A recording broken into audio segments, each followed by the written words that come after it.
Alors, merci beaucoup d'être venu ce soir. Alors, on va démarrer le shiur sur la paracha de Chaye Sarah. Alors, c'est marqué dans la Torah, il y a la chose suivante. C'est marqué Vayu Chaye Sarah, et on nous raconte la vie de Sarah. Elle avait 100 ans, elle avait 20 ans et elle avait 7 ans. Chéné Chaye Sarah, qui était la vie de Sarah. Alors, ensuite, on nous dit Vatamot Bekeret Arba, elle est morte à Keret Arba, Vechevron, Beres Kenaan. Vayavo Avram, l'Ispod, les Sarah, Velifkota. Et donc est venu Avram pour faire l'horizon funèbre de sa femme Sarah, Velifkota, et de la pleurer. Hein. Et lorsque vous voyez dans le Sefer Torah, Velifkota, il y a un petit kaf. Bizarrement, c'est écrit avec un petit kaf. Ouais, le Velifkota, ouais, il y a un petit kaf écrit, inscrit dans la Torah. C'est une lettre qu'on doit conserver malgré tout dans la Torah. Alors on explique pourquoi en fait c'est marqué de cette manière. Alors le Midrash explique que Avram Avinu, lorsque il a fait la Hakedat Yitzhak, ouais, on a expliqué que la Hakedat Yitzhak, ça correspond à quoi? C'est qu'en fait, on est capable de croire un jour qu'au-delà de ce qu'on pense personnellement et de ses intérêts personnels, oui, on peut être capable de mettre de côté ses intérêts personnels au détriment de la volonté d'Hachem. Oui, comme ici, Abraham, il va recevoir un ordre qui est complètement incohérent, inhumain, que de sacrifier son fils, qu'il aime et qui est son unique enfant. C'est-à-dire que tout ce qu'Hachem avait promis qu'il ferait, il le fera pas, hein, puisqu'il a dit, voilà, tu as descendance, elle sera aussi nombreuse que les étoiles du ciel. Et finalement, si tu tues cet enfant, il n'y aura jamais de descendant. Et tout se contredit dans la tête d'Abraham, il ne comprend pas ce qui arrive. Et finalement, il va accepter quand bien même. Alors, on a expliqué pourquoi. Hein. Parce que derrière, il faut comprendre la logique de ça. La logique de ça, c'est de savoir que Hachem, ce qu'il voulait, en fait, il voulait pas avoir en face de soi un intellectuel. Parce que bah, un intellectuel, c'est très bien, c'est super, il a découvert Hachem, c'est fantastique. Mais quand c'est contre tes intérêts à toi, quand c'est contre ta logique, qu'est-ce que tu fais? Alors, quand c'est contre la logique, on refuse. En fait, au fond de soi-même, on se dit non, non, d'abord, c'est pas logique, et à part ça, c'est inhumain. Moi, je me suis battu pour justement dire aux gens d'arrêter de faire des sacrifices d'enfants. J'ai dit qu'Hachem, il était bon, et là, c'est l'inverse. Comment Hachem, il peut être aussi cruel que de demander à un homme comme Abraham de tuer son propre enfant, c'est insupportable. Alors, qu'est-ce qu'on fait? Alors, dans ce cas-là, il faut comprendre que tous ces arguments, en fait, ces arguments pour dire non. Mais si tu dis non, c'est que Dieu s'est trompé. Ouais, ou Dieu est pas logique, ou Dieu n'est pas cohérent. Alors, est-ce que j'ai le droit de dire parce que j'ai pas compris que Dieu est incohérent? Non. Donc, je suis obligé de dire que j'ai pas compris. Ça veut dire qu'il y a quelque part une logique qui dépend d'Hachem et qui est indépendante de ma volonté, et que malgré tout, je dois être ma'amine et croyant que c'est possible, ça existe. C'est quoi faire en fait, c'est d'arriver à faire qu'Hachem existe au-delà de ma compréhension. Vous comprenez? Si vous vous enfermez dans l'idée que vous comprenez Hachem, mais Hachem, il est largement au-dessus de ce que vous comprenez de lui, hein, je vous rassure. Donc ça veut dire que j'ai pas le droit de penser ça. Donc Hachem, qu'est-ce qu'il voulait faire? Il voulait l'amener à penser comme ça. À penser que, au-delà de ce que tu conçois, et si c'est pas logique dans ta tête, est-ce que tu acceptes quand même de faire? Ça veut dire de faire exister Hachem à l'infini. Vous comprenez? C'est ça, de faire exister Hachem à l'infini. Et donc Avraham, il devient ce Mahamin. C'est-à-dire quoi la L'aïmouna, hein, c'est d'arriver à accepter Hachem au-delà de ce que tu conçois. Oui, de tes intérêts personnels, de ta logique personnelle. Tu dis, ah, je comprends pas, ou j'ai pas envie, ah, t'as pas envie, c'est tes problèmes personnels, mais est-ce que tu vas quand même le faire si Hachem te le demande? Donc c'est de le faire exister au-delà de ses propres limites. Ça, c'est ce qui est devenu Abraham. Donc Abraham, il a atteint ce niveau-là. Il a fait la Kedat Yisrak. D'accord? Il est arrivé ça, finalement, il a sacrifié un bélier. Mais bon, on a expliqué que grâce à ça, on a eu Rosh Hashanah, on a eu plein de choses grâce à lui, ouais, grâce à ça. Qu'est-ce qu'il fait? Abraham, il descend de Har à Moria, de cette montagne de Moria. Et qu'est-ce qu'il apprend? Que sa femme est morte. Ouais, mais pourquoi elle est morte? Ben parce que quand elle a su que Hachem, il avait demandé à Abraham de sacrifier son fils et qu'Abraham avait accepté, ouais, elle n'a pas supporté, c'était insupportable pour elle, et elle est morte. De crise cardiaque, elle a eu un choc émotionnel très fort, et elle est morte. Maintenant, maintenant comment ça se passe? Abraham, il vient d'apprendre que sa femme est morte à cause de qui? À cause d'Hachem, mais à cause de son choix. Maintenant, s'il n'avait pas sacrifié cet enfant à sa vivante ou pas? Ah oui. Donc en fait, qu'est-ce que fait Hachem? Envoie cette épreuve, pourquoi faire? En fait, c'est l'Yetzara qui est comme ça, d'expliquer. Qu'en fait, Hachem, il a créé un Yetzara qui fait que il va nous empêcher d'accéder à la mitzvah. Et lorsqu'on aura accédé à la mitzvah, il va essayer de nous la faire regretter. Mais là, hein, pourquoi il perd sa femme à ce moment-là? Parce que c'est la proportion de ce qu'il a réussi à faire. Qu'est-ce qui peut contrebalancer Abraham? Vous comprenez? Qu'est-ce qui peut lui faire regretter ce qu'il a fait d'énorme? Ben, il faut qu'il perde quelque chose d'énorme. Pourquoi c'est énorme? Pourquoi sa femme est énorme dans sa vie? Parce que vous allez vous rendre compte dans la Torah qu'on ne parle plus d'Abraham. Après la mort de Sarah, on ne parle de plus d'Abraham. Pratiquement plus. On lui dit juste qu'il a demandé à Eliezer d'échanger une femme pour Israël, et après il va finalement, à la fin de la paracha, il se marie avec Ketora, qui était Hagar, et voilà, c'est terminé. Et Abraham, il a vécu 38 ans après la Kedat Israël, donc on aurait pu largement parler de lui, on n'en parle plus. Ça veut dire qu'ils étaient un couple uni et que sans sa femme, il n'intéresse pas la Torah. Ça va? Donc ça veut dire qu'elle est très importante, sa femme, dans son couple, à lui, Abraham. Très importante. Et là, tout à coup, il perd sa femme. Donc il perd l'essentiel de sa vie, quoi. Donc qu'est-ce qui risque de se passer dans sa tête? Ben, il va regretter. C'est vrai, il va dire, ben, si j'avais pas sacrifié cet enfant, ou j'étais pas arrivé à accepter ce qu'Hachem m'avait demandé de faire, elle serait encore vivante, et à cause de moi elle est morte, il va regretter la mitzvah. Ce qui se passe en général, c'est qu'on regrette parce qu'on a raté une occasion de faire quelque chose, et puis à cause d'autre chose, à cause de la mitzvah, on a raté quelque chose d'important, alors on regrette ce qu'on a fait. Ça, c'est le but du Yetzer. Maintenant, il faut expliquer pourquoi, quand on regrette les mitzvot, on les perd. Oui, alors il faut le comprendre, c'est simple en fait, c'est comme ça. Quand vous faites quelque chose, en fait, quand vous faites par exemple Abraham avant la Kéda et après la Kéda, c'est pas le même homme. D'accord? Avant la Kéda, il est soucieux de ce qu'il va faire, il est inquiet de ce qu'il va faire. Finalement, il va au-delà de ses limites, il accepte, mais ce qu'il accepte va au-delà de ce qu'il est. Vous comprenez? Il est devenu un autre homme. Mais non, de regretter d'avoir fait cet acte, c'est de retourner à ce qu'il était au départ. Ça va? C'est-à-dire que comment dire, merci beaucoup, que lorsque vous acceptez quelque chose, lorsque vous dépassez un test dans votre vie, en fait, il faut comprendre que ce que vous êtes devenu n'a rien à voir avec ce que vous étiez. Et c'est ça la personne que Hachem intéresse. Hachem, il nous envoie des tests dans la vie, ouais, pas pour savoir si on va réussir, mais simplement pour nous permettre de progresser dans sa vie. Ça va? Ça peut être sur le plan psychique, ça peut être sur le plan spirituel, ça peut être sur le plan économique, ça peut être sur plein de plans. Oui. Et c'est important que vous compreniez que tout ça, ça a été calculé. Maintenant, le but qu'Hachem il se propose de nous faire vivre, c'est de nous faire atteindre le Olam Haba. Donc c'est-à-dire qu'il veut qu'on progresse, il veut qu'on avance dans sa vie. Et là, l'idée c'est de ça, c'est que quand on regrette d'avoir été la personne, comme on regrette la Havera, quelqu'un qui dit bah, je fais teshuva, comment j'ai pu faire une chose pareille, je regrette. Alors Hachem efface les fautes, mais il efface quoi en fait? Il efface la personne que j'étais n'existe pas parce que je ne la reconnais plus. Je n'ai pas envie de ressembler à ce que j'étais. Donc Hachem, il n'y a pas de problème, on te reconnaît plus, on te reconnaît comme tu es maintenant, ça va? Hachem s'adresse à nous comme nous sommes aujourd'hui. Donc quand on regrette une Havera, j'ai dit mais comment j'ai pu faire une chose pareille? Mais j'arrive pas à me comprendre comment j'ai pu accepter ça, comment j'ai pu faire ça. En fait, comment je ne me comprends pas? Parce que je suis quelqu'un d'autre qui ne comprend pas qu'il a été un jour. Mais il faut être quelqu'un d'autre, c'est cette personne qui devient, qui compte. Et elle apparaît dans le regret de la mitzvah. Je dis, mais si j'avais pas fait la mitzvah, si j'avais pas fait cette mitzvah, elle serait encore vivante, vous comprenez? Et donc je regrette d'avoir fait ça, donc je retourne à la case départ comme si j'avais jamais fait la mitzvah. C'est-à-dire que psychologiquement, je ne me retrouve plus dans l'identité que j'ai atteint, mais dans celle que je regrette d'avoir été. Et donc je retourne en arrière. Vous avez compris? C'est ça, Toel Arishonot. C'est ça que ça veut dire que quelqu'un il peut perdre le sachar de la mitzvah. Parce que le salaire, c'est ce que vous devenez. C'est la compétence que vous avez atteinte.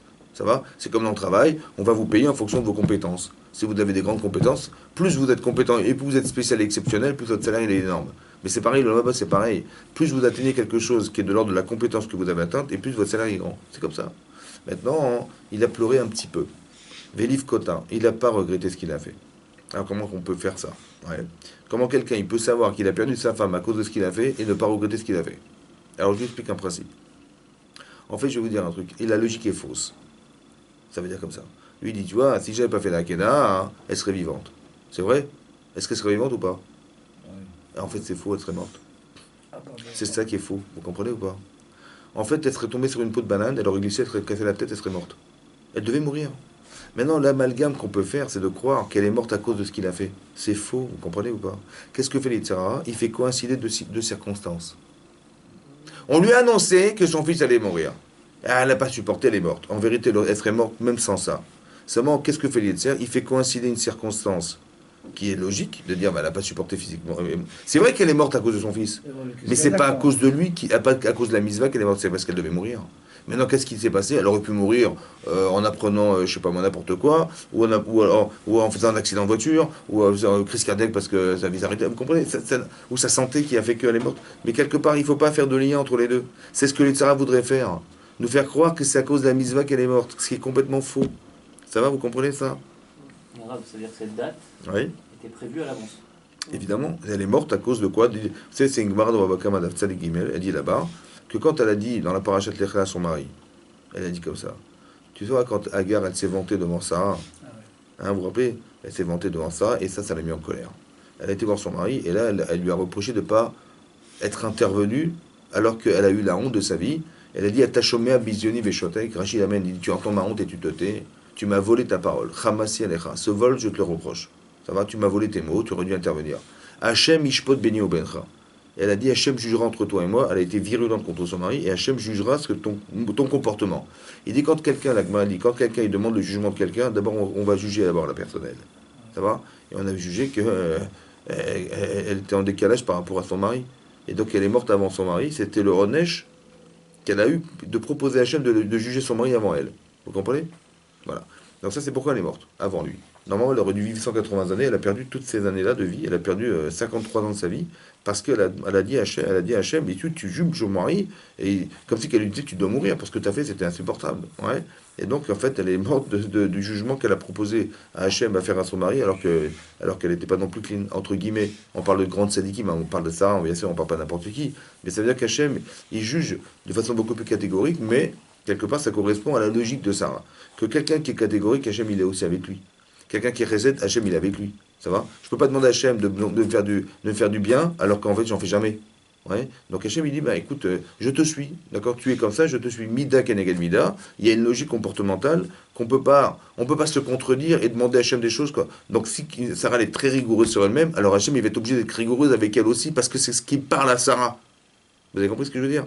Et donc c'est ça qui se passe ici. Et Hachem, de façon rigoureuse, il va juger, il va dire, bah, si tu juges à ce point, alors nous aussi on va juger à ce point, et on voit qu'effectivement il y avait... Mais non, important vous compreniez que c'est comme ça qu'on doit voir la vie. Ça va? Ça veut dire qu'il y a une façon dont la Torah nous apprend, nous éduque à regarder les choses, et pas tomber dans le piège. Pourquoi c'est comme ça? Parce que c'est marqué ici par rapport à Sarah. Ouais, c'est un yesod que je vous donne. C'est marqué Be'ah Shana, Esrim Shana, Sheva Shanim. Oui, 100, 20 et 7. Pourquoi on a choisi en fait, on a choisi ces unités de valeur. Ces unités. On a dit 100, et on a dit 20, et on a dit 7. On aurait pu dire, je sais pas, pour dire 127, il y a des millions de possibilités de trouver 127. Et on a dit 100, 20 et 7. 100, ça correspond à quoi? 100. Bah 100, c'est la sagesse, c'est l'expérience, c'est la vieillesse. Hein, c'est ça 100. Hein. 20, bah, c'est la pertinence, c'est l'ambition, c'est je sais pas, la puissance physique, ouais, l'énergie qu'on déploie, c'est ça 20 ans. Et 7 ans, c'est la naïveté, c'est l'insolence, c'est un peu l'insolence de l'enfant, c'est un peu la naïveté dans l'enfant, c'est ça. Ouais. Maintenant, il y a marqué 127. Il y a marqué Kulam Shavim Letova. Rachid dit pourquoi il y a marqué Shene Chaye Sarah à la fin de ce verset pour dire que toutes ces années elles étaient les Tova. Kulam Shavim, équivalente les Tova. Équivalente, ça veut dire quoi équivalente? Équivalente. Équivalente, ça veut dire que c'était équivalent. Ça veut dire que, vous savez, quand on a 20 ans, on n'a plus 7 ans. C'est terminé. Ça va? Quand on dit, un jour on nous a dit, bon, t'arrêtes de faire le gamin. Ouais, c'était fini, ça y est, je suis plus un gamin. C'est-à-dire, il a raison, je ne suis plus un enfant. Donc on a fait abstraction de son passé, et on n'est plus un enfant. Et quand on a 30, a fortiori, quand on a 40, a fortiori, quand on a 50 ans, on n'a plus 20 ans. Vous comprenez? Etc., etc. Donc qu'est-ce qu'on fait en général? On évacue nos âges. Et Sarah, elle a compris que non. C'est pas par hasard que tu as eu 7 ans, et c'est pas par hasard que tu as eu 20 ans, et c'est pas par hasard que tu as eu 100 ans. En général, des gens qui ont 100 ans, ils abandonnent. Ils n'ont plus de projet, ils n'ont plus d'espoir, ils ne s'arrangent jamais, vous avez compris? Hachem, il a dit non. Sarah, elle a dit non, non, j'ai 100 ans, mais j'ai 20 ans. Ça veut dire qu'à 100 ans, parce que je vous explique, pourquoi à 100 ans, elle a voulu conserver son énergie de 20 ans? Parce que quand est-ce qu'on est le plus intéressant pour les autres et pour soi-même? Quand on a 20 ans ou quand on a 100 ans? Hein? Comment? Ça dépend ce que tu attends de la personne. Quand quelqu'un, tu veux parler avec lui, quand tu veux parler avec lui, quand est-ce qu'il est le plus intéressant pour toi? Quand il a 20 ans ou quand il a 100 ans? Quand il est mûr. Quand il a? Quand il est mûr. C'est-à-dire quel âge? Quand il a 100 ans. Très bien. Mais c'est bizarre parce que quand il a 100 ans, il est très très intéressant, mais il n'a pas la force de déployer ce qu'il est capable de te dire. Parce qu'il n'a plus la force. Et quand elle a 20 ans, eh ben elle a l'énergie, mais elle n'a rien à dire, la personne. Ça va ou pas grand-chose. C'est dommage, c'est des paradoxes. Donc qu'est-ce qu'il vaut mieux? Ben, il vaut mieux que quand tu as 20 ans, tu essaies d'avoir 100 ans. Et quand tu as 100 ans, tu as envie de conserver tes 20 ans. Non? Mais non, 7 ans, c'est quoi 7 ans? Ben 7 ans, hein, c'est que plus on avance dans l'âge, et plus on se méfie des gens. Ouais. Mais quelqu'un qui a 7 ans, il se méfie de rien. Il a cette naïveté. Par exemple, je parlais avec quelqu'un, hein, et il me disait, je sais pas quoi faire, voilà, je prie Hachem, mais vous, je ne reste pas dérangé, vous comprenez? Alors, je demande une fois, bah, 2 fois, bah, 3 fois, ça va, 3 fois, c'est bon. Je n'ai pas insisté, 3 fois, c'est trop déjà. Est-ce qu'un enfant, il insiste? Est-ce qu'il s'arrête? Ben non. Ça veut dire que quand on a 7 ans, il vaut mieux que... C'est-à-dire qu'on devrait garder les avantages de 7 ans et évacuer les inconvénients, mais conserver les avantages. Et quand on a 20 ans, on devrait évacuer les inconvénients, mais on devrait conserver les avantages. Et c'est pareil quand on a 100 ans. Vous comprenez ce que je veux dire? Elles étaient Kulam Shavim et Tova, ça veut dire qu'elle avait tous les âges. Et ça, c'est un moussard pour nous tous, de se dire comment on va être dans 20 ans et comment on va être dans 30 ans.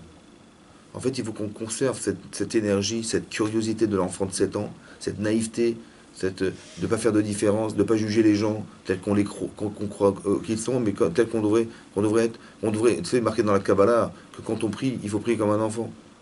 C'est-à-dire comme si quand tu parles à ton père, tu vois, on dit Avinu Malkinu, mais ouais, c'est pas mon père quand même. Tu dis, non, mais comme un enfant. Considère qu'Hachem c'est ton père. Voilà.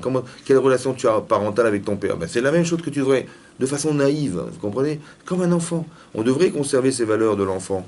En vérité, on peut avoir 127 ans, mais on a accordé ses 7 ans. La beauté d'un enfant, c'est marqué la beauté d'un enfant. Rachid dit qu'elle était belle à 20 comme à 7. Ben, je ne nous souhaite pas de se marier avec une fille de 7 ans. Une fille qui a 20 ans, elle a une tête de 7 ans. C'est quoi la beauté de cette femme? Alors on explique que la beauté, en fait, c'est ça. La beauté, ça ne s'explique pas, en fait. La beauté d'un enfant, ça ne s'explique pas. Vous avez un bébé, vous le voyez, vous avez envie de le croquer, quoi, de le prendre dans vos bras. Il est biforme, il a une grosse tête comme ça, un bidon comme ça, des bides, c'est pas beau. De façon plastique, il n'est pas beau, cet enfant, il n'est pas beau. Mais je ne sais pas pourquoi on est attiré. C'est inexplicable. Mais c'est ça la beauté dont on parle. Il y a comme si on était attiré par une beauté qui ne s'explique pas, mais qui vient de la naïveté de l'enfant, de la pureté de l'enfant. C'est inexplicable. Elle était belle à 20 comme à 7. Vous comprenez? Elle était une grande sadéquette. Mais on était attiré par elle, pas par sa beauté. Ben, c'était une très belle femme. Là, Bernard Miguel a dit que ça fait partie des belles femmes, des plus belles femmes du monde. Mais c'est pas ça qui nous attirait vers elle. C'était qu'elle avait une beauté quelque part comme un enfant auquel on est attiré, on a envie de le prendre dans ses bras et comme si on était aimanté par cette personne. Mais ça vient de la gdoucha, ça vient de la pureté intérieure. Vous comprenez ce que je veux dire? C'est ça la beauté dont on parle. Vous voyez, quand on peint des anges, on met des têtes d'enfants. C'est pas par hasard. Parce qu'il y a une beauté de l'enfance. Oui, c'est ça qu'il faut comprendre. Quand c'est marqué les kérouvim, ouais, on dit les chérubins, il y a Rachid là-bas, il a un en souka qui dit que c'est des têtes d'enfants. C'est pas par hasard. Parce qu'il y a une beauté, qui est une beauté de la pureté de l'ange, en fait, qui se retrouve dans l'enfant. Et paradoxalement, vous allez voir que les personnes qui vieillissent, elles ont des têtes d'enfants. Je sais pas si vous avez remarqué, ils ont des têtes d'enfants. Et plus ils vieillissent, plus on a l'impression de voir des enfants. Le visage est incroyable. Mais ça veut dire que c'est ça. Donc elle était pure. Elle avait 127 ans, mais à 100 ans, elle était pure comme à 20 et aussi comme à 7. Et elle avait le dynamisme à 100 ans comme à 20 ans. Et elle était intelligente à 7 ans comme à 100 ans et comme à 20 ans. C'est incroyable. Ok. Mais là, ça, c'est l'âge de Sarah. Mais Koulam Shavim et Tova, il faut comprendre. Tout équivalente les Tova. C'est quoi? Ça veut dire quoi les Tova? Le Tov. C'est quoi le Tov? Le Tov, c'est le bon ou c'est le bien? Hein? Le Tov, c'est quoi? C'est le bien. Ou c'est le bien? Vayar Hashem Kitov, quand il a vu que c'était bon ou c'était bien? C'est quoi la différence entre le bon et le bien? Bah tu dis, par exemple, un bonbon, c'est 2 fois bon. Mais c'est bon, ça veut dire que c'est agréable. Mais bien, c'est quoi bien? Est-ce que c'est bien de manger des bonbons? Ah ben non, tu vois, ça traite des caries, tout ça. Donc il faut faire la différence entre le bon et le bien. C'est bon, c'est agréable, c'est bon pour le physique, mais bien, c'est spirituel. Vayar Hashem Kitov, c'était bien pour elle. Mais cette femme, elle a vécu l'horreur de sa vie, quoi. Ça veut dire qu'elle a vécu sans avoir des enfants pendant 90 ans. Quand elle a eu un enfant, elle n'y croyait même pas elle-même. Ouais. Elle a eu l'histoire avec Avimelech, le roi d'Égypte, le roi de Pélishtim. Elle a eu l'histoire avec son mari, avec Agar. Elle a été obligée de donner sa meilleure élève, Agar, pour avoir des enfants. Quelle horreur, une vie de fou, quoi. Et finalement, bouquet final, elle meurt en crise cardiaque en apprenant que son mari, il a failli tuer son fils. Elle est où la Tova? Le coup d'âme chez les Tova. Elle a une vie que tout le monde espère. Hein? C'est quoi la Tova? Alors on est expliqué comme ça. Il faut bien comprendre ça. C'est très important que vous compreniez. Que tout ce qui nous arrive, c'est les Tova. Ça veut dire quoi les Tova? Ne regardez pas ce que vous vivez. Regardez ce que vous devenez parce que vous vivez. Le Tov, c'est ce que tu deviens. Par exemple. Même si Sarah elle est morte de crise cardiaque, ce qui est une horreur. C'est vrai. Bon, mais pourquoi elle est morte? C'était 100 ans. J'ai compris. Non, mais qu'est-ce qui a fait qu'elle est morte? Qu'est-ce qui a fait? Il y a eu un choc émotionnel très fort. On a dit tout à l'heure, faut pas faire de lien. J'ai compris. Non, ça, c'est. Écoute-moi bien ce que j'ai expliqué. J'ai expliqué que la circonstance de sa mort, il n'a rien à voir avec la Kedat Israq. Mais elle est quand même morte de la Kedat Israq. D'accord? Elle aurait pu tomber sur une banane, elle est morte autrement. Comment? Elle est morte parce qu'elle a eu un choc émotionnel. C'est quoi? Comment tu traduis ce choc émotionnel? Elle a pris son fils, elle allait mourir. Elle n'a pas pu supporter. Elle en est morte. Est-ce que tu comprends ce que ça veut dire, ça? Ça veut dire quoi? Ça veut dire que l'idée qu'elle avait de plus pouvoir prendre son fils dans ses bras lui retirait tout espoir de vivre. Son corps n'a pas supporté. Est-ce que tu comprends ça? Bon. Ça veut dire que c'était plus fort qu'elle. Ça veut dire qu'elle a atteint un niveau d'amour de son enfant que personne ne peut atteindre. Non? C'est peut-être ça, peut-être le lobby de la femme juive, la maman juive. Ah, elle gouffe ses gosses, elle les prend dans ses bras. D'où ça vient ça? D'où ça vient ça? Chaque femme, maman, elle est comme ça. Pourquoi c'est comme ça? Peut-être parce qu'elle est morte comme ça, elle. T'as compris pas? On descend tous de Sarah. Toutes les femmes descendent de Sarah. Donc elle a tellement exprimé de l'amour pour cet enfant qu'elle en est morte de ne pas pouvoir lui prendre, de pouvoir lui exprimer cet amour, qu'elle en est morte. C'est qu'elle a atteint le paroxysme de l'amour. Tu vois. Donc cette conscience-là d'être morte pour ça, et en fait, elle le véhicule maintenant. Ça fait partie de la femme juive. Tu comprends ça? C'est ça la tova. C'est pas ce qu'elle a vécu. C'est une horreur. Mais ce qu'elle est devenue parce qu'elle a vécu. Cette femme-là, elle a dû attendre, je sais pas moi, peut-être 90 ans pour avoir des enfants. Mais c'est énorme. Elle a 70 ans pour avoir des enfants. C'est énorme. Énorme. Mais est-ce qu'il y a une femme au monde qui a atteint son degré d'émouna de prière? Ben non, il n'y a pas. Ça n'existe pas. C'est-à-dire que des fois, tu vois, sur le plan structurel, tu vois le manque. Même Rana. Hein? Mais attends, mais qui c'est qui a attendu autant d'années qu'elle? Ah oui. Personne. Et qui c'est qui a vécu ce nest d'avoir des enfants à 90 ans? Personne. Tu vois ce que tu es devenu, personne ne peut te l'enlever. Mais ça veut dire que l'épreuve, elle n'a pas de but de mettre en difficulté la personne, mais de lui faire atteindre quelque chose. Et donc, c'est ça la Tova, vous comprenez? Quand on dit Gam Zoul et Tova, même cela c'est pour le bien, même, c'est-à-dire quand même si tu pourrais croire que c'est mal, mais tout ce qui est mal n'est pas, tout ce qui est mauvais n'est pas forcément mal. Vous comprenez ou pas? Tout ce qui est mauvais n'est pas forcément mal. Et l'inverse aussi, tout ce qui est bien, tout ce qui est bon n'est pas forcément mal. Ou t'es pas, oui, vous comprenez? Ou n'est pas forcément bon. Ou bien. Pourquoi? Parce que on fait des efforts qui sont pas forcément simples à vivre pour avoir une parnassa, mais au final on a une parnassa. Donc c'est dur à vivre, c'est mauvais entre guillemets, mais c'est bien parce que ça nous aide. Ou l'inverse aussi, tu dis, mais c'est bon de manger des chocolats, mais est-ce que c'est bien d'en manger? Ouais. Vous avez compris? Donc c'est ça. Donc il ne faut pas faire l'amalgame entre le bon et le bien. Et c'est ce que vous expliquez que Kudam Shavin Tova, c'est qu'il ne faut pas regarder les choses telles qu'on les vit. Le Yetzirah va dire, mais t'as vu la vie que tu as? Et tu crois qu'Hachem il t'aime franchement? Est-ce que tu n'aurais pas préféré vivre une autre vie? Est-ce que tu crois que le judaïsme c'est bien pour toi, etc. Parce que ce que je crois être bien pour moi est bon pour moi. Alors que c'est faux. Vous comprenez ou pas? C'est faux. Ça veut dire qu'il faut que tu arrête de faire l'amalgame et de croire. Ouais. Au lieu de critiquer ce qui t'arrive, essaie de comprendre ce que tu es devenu par ce qui est arrivé. Par exemple, très simple, vous allez comprendre. Il y a une chose qui est complètement incohérente, c'est de dire, quand le malach, il a dit à Abraham Avinu, ouais, ce fameux ange qui est venu lui dire à Abraham, il a dit, Shlach, al tishlach yadech alanar, ne mets pas ta main sur le jeune homme, al ta'as lo meuma, ne lui fais quoi que ce soit, ouais, parce que, voilà, je vois que Ata, maintenant tu es Iri Elohim. Maintenant, Rachid relève, il dit, mais c'est bizarre, Rachid du Midrash qui dit, il y a marqué, ne mets pas ta main sur l'enfant. C'est vrai?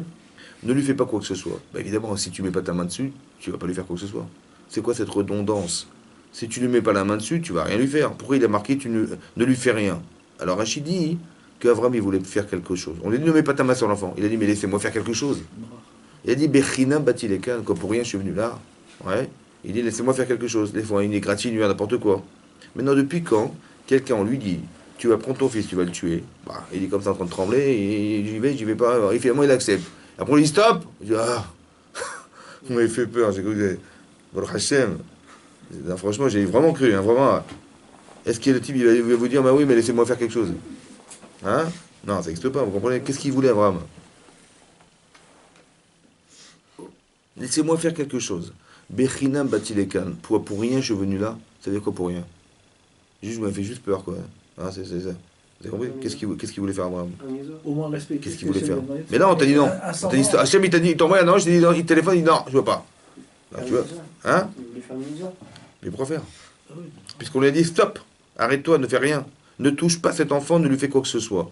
Donc Hachem, il n'est pas d'accord. Il est pas d'accord. Oui ou non? Alors pourquoi il voulait faire quelque chose? Il voulait se convaincre. Hein? Il voulait se convaincre lui-même d'avoir fait une maison. Non. Pas se convaincre qu'il voulait faire. Il voulait. Il a peut-être Attends, écoute bien. Avant la Kedah et après la Kedah, c'est le même homme ou pas? Non. Avant, Abraham, c'est un intellectuel, c'est un philosophe, et il réfléchit, il pense, il dit écoutez, tout ce qu'il dit est cohérent et logique. Tu vois, il dit aux gens, arrêtez de faire des sacrifices d'enfants. Ouais, pourquoi? Bah parce que, qu'est-ce qu'il a fait ton enfant pour mourir parce que tu as des problèmes? Il dit, mais Dieu, il est pas content. Bah, il vaut mieux que je lui donne ce que j'ai de meilleur. J'ai compris, toi, Dieu me donne ce que tu as de meilleur, mais donne des animaux, mais donne pas ton fils. Tu veux vivre aussi. Depuis quand? Parce que tu as des problèmes, il va mourir. C'est pas normal. Il dit, ouais, t'as raison, excuse-moi, t'as raison. Et à chaque fois, c'est dans cette logique qu'Hachem, qu'Avram, il fait évoluer les gens. Ça va? Il les fait évoluer comme ça. Vous avez bien mangé? Ouais, ça va, c'était bon? Bah, dites merci Hachem. Quoi, merci Hachem de quoi? Eh ben, si c'est bon, c'est que ça a été créé, c'est intelligent, ou bien que c'est adapté à vous. Là, il les fait réfléchir. Vous avez compris, c'est ça, Abraham. Ok. Tout à coup, on lui demande de faire un truc qui est complètement illogique. Bon. Il accepte, malgré sa façon de réfléchir sa vie, il dit, je fais abstraction de ce que je comprends pour faire la volonté d'Hachem. Il est devenu quelqu'un d'autre ou pas? Mais évidemment qu'il est devenu le Mahamine. C'est ça, un Mahamine. Il dit, mais laissez-moi faire quelque chose pour entériner cette émouna. Je veux devenir cet homme. Bechinam batileka, c'est-à-dire, vous m'avez fait réaliser quelque chose d'intellectuellement, mais j'ai pas besoin de savoir ce que j'ai compris. Je veux devenir cette personne. Laissez-moi faire. Vous comprenez ce que ça veut dire, ça? Ça veut dire que tu comprends que tu deviens en faisant quelque chose. Parce que de faire quelque chose, c'est un repère. Par exemple, on lui propose de faire la Kedat Yisrak. Oui, non. Bah, c'est un repère. Tu vas le faire ou pas? Bah, si tu as les capacités à le faire, bah, tu vas le faire. Sinon, bah, tu feras rien. Mais donc c'est un repère de savoir où est-ce que tu te situes toi. Abraham, il a décidé que oui. Donc il a dit qu'il avait les compétences. Maintenant, il voudrait entériner ses compétences. Mais comment tu entérines toi? Quand tu fais? Par exemple, tu sais pas nager. Ben saute dans l'eau. Apprends à nager. Et quand tu sauras nager, ben, tu verras que tu sais nager. Mais tant que tu dis non, non, j'ai vu des films, on m'a montré comment il faut faire les gestes, il faut flotter sur l'eau. Tu peux voir des films toute ta vie, hein, tu ne sauras jamais nager. C'est-à-dire que l'expérimentation, c'est ça qui permet de finaliser. Comment tu veux te rassurer? Bah fais, vas-y fais, 1 fois, 2 fois, 10 fois, 30 fois, et à force que tu fais quelque chose, bizarrement tu te rassures. C'est bizarre, non? Mais non, parce que ton corps il réagit à une situation qu'il a finalisée chez lui. Donc les paramètres qui te permettent de la réaliser, elles sont en toi, tu les as vérifiés, comment? Bah en faisant. Il n'y a qu'en faisant que tu vérifies tes capacités, ça va? Au début tu trembles, tu as peur, et à force tu te rassures. Mais pourquoi? Parce qu'à force de faire, tu vas voir que tu vas réaliser que cette chose tu la portes en toi. Tous les paramètres qui te permettent d'accéder à ce que tu sais, les compétences, tu les as puisque tu as. Et si tu les as pas, tu les raffines et tu les renforces, etc. Et c'est qu'en faisant. C'est ça qu'Abraham il a voulu faire, vous comprenez ou pas? Donc arrêtez de croire ce qu'on nous propose qui est un désastre, mais regarde ce que tu deviens. Tu vois, Abraham, on lui propose de faire la Kedah, c'est un désastre. Moralement, c'est insupportable. Mais il était capable de dépasser cette limite. Ça veut dire de dire, mais si c'est pas logique, donc Dieu n'est pas logique. Mais est-ce que Dieu n'est pas logique? Ou je dis non, c'est pas ma logique, mais c'est la sienne. Vous avez compris la différence? C'est vrai que c'est pas la mienne. Moi, j'aurais jamais proposé ça. J'ai toujours dit aux gens de faire l'inverse. Mais si Hachem me le propose, ça veut dire que il m'a dit arrête de croire que j'existe dans ce que tu crois de moi.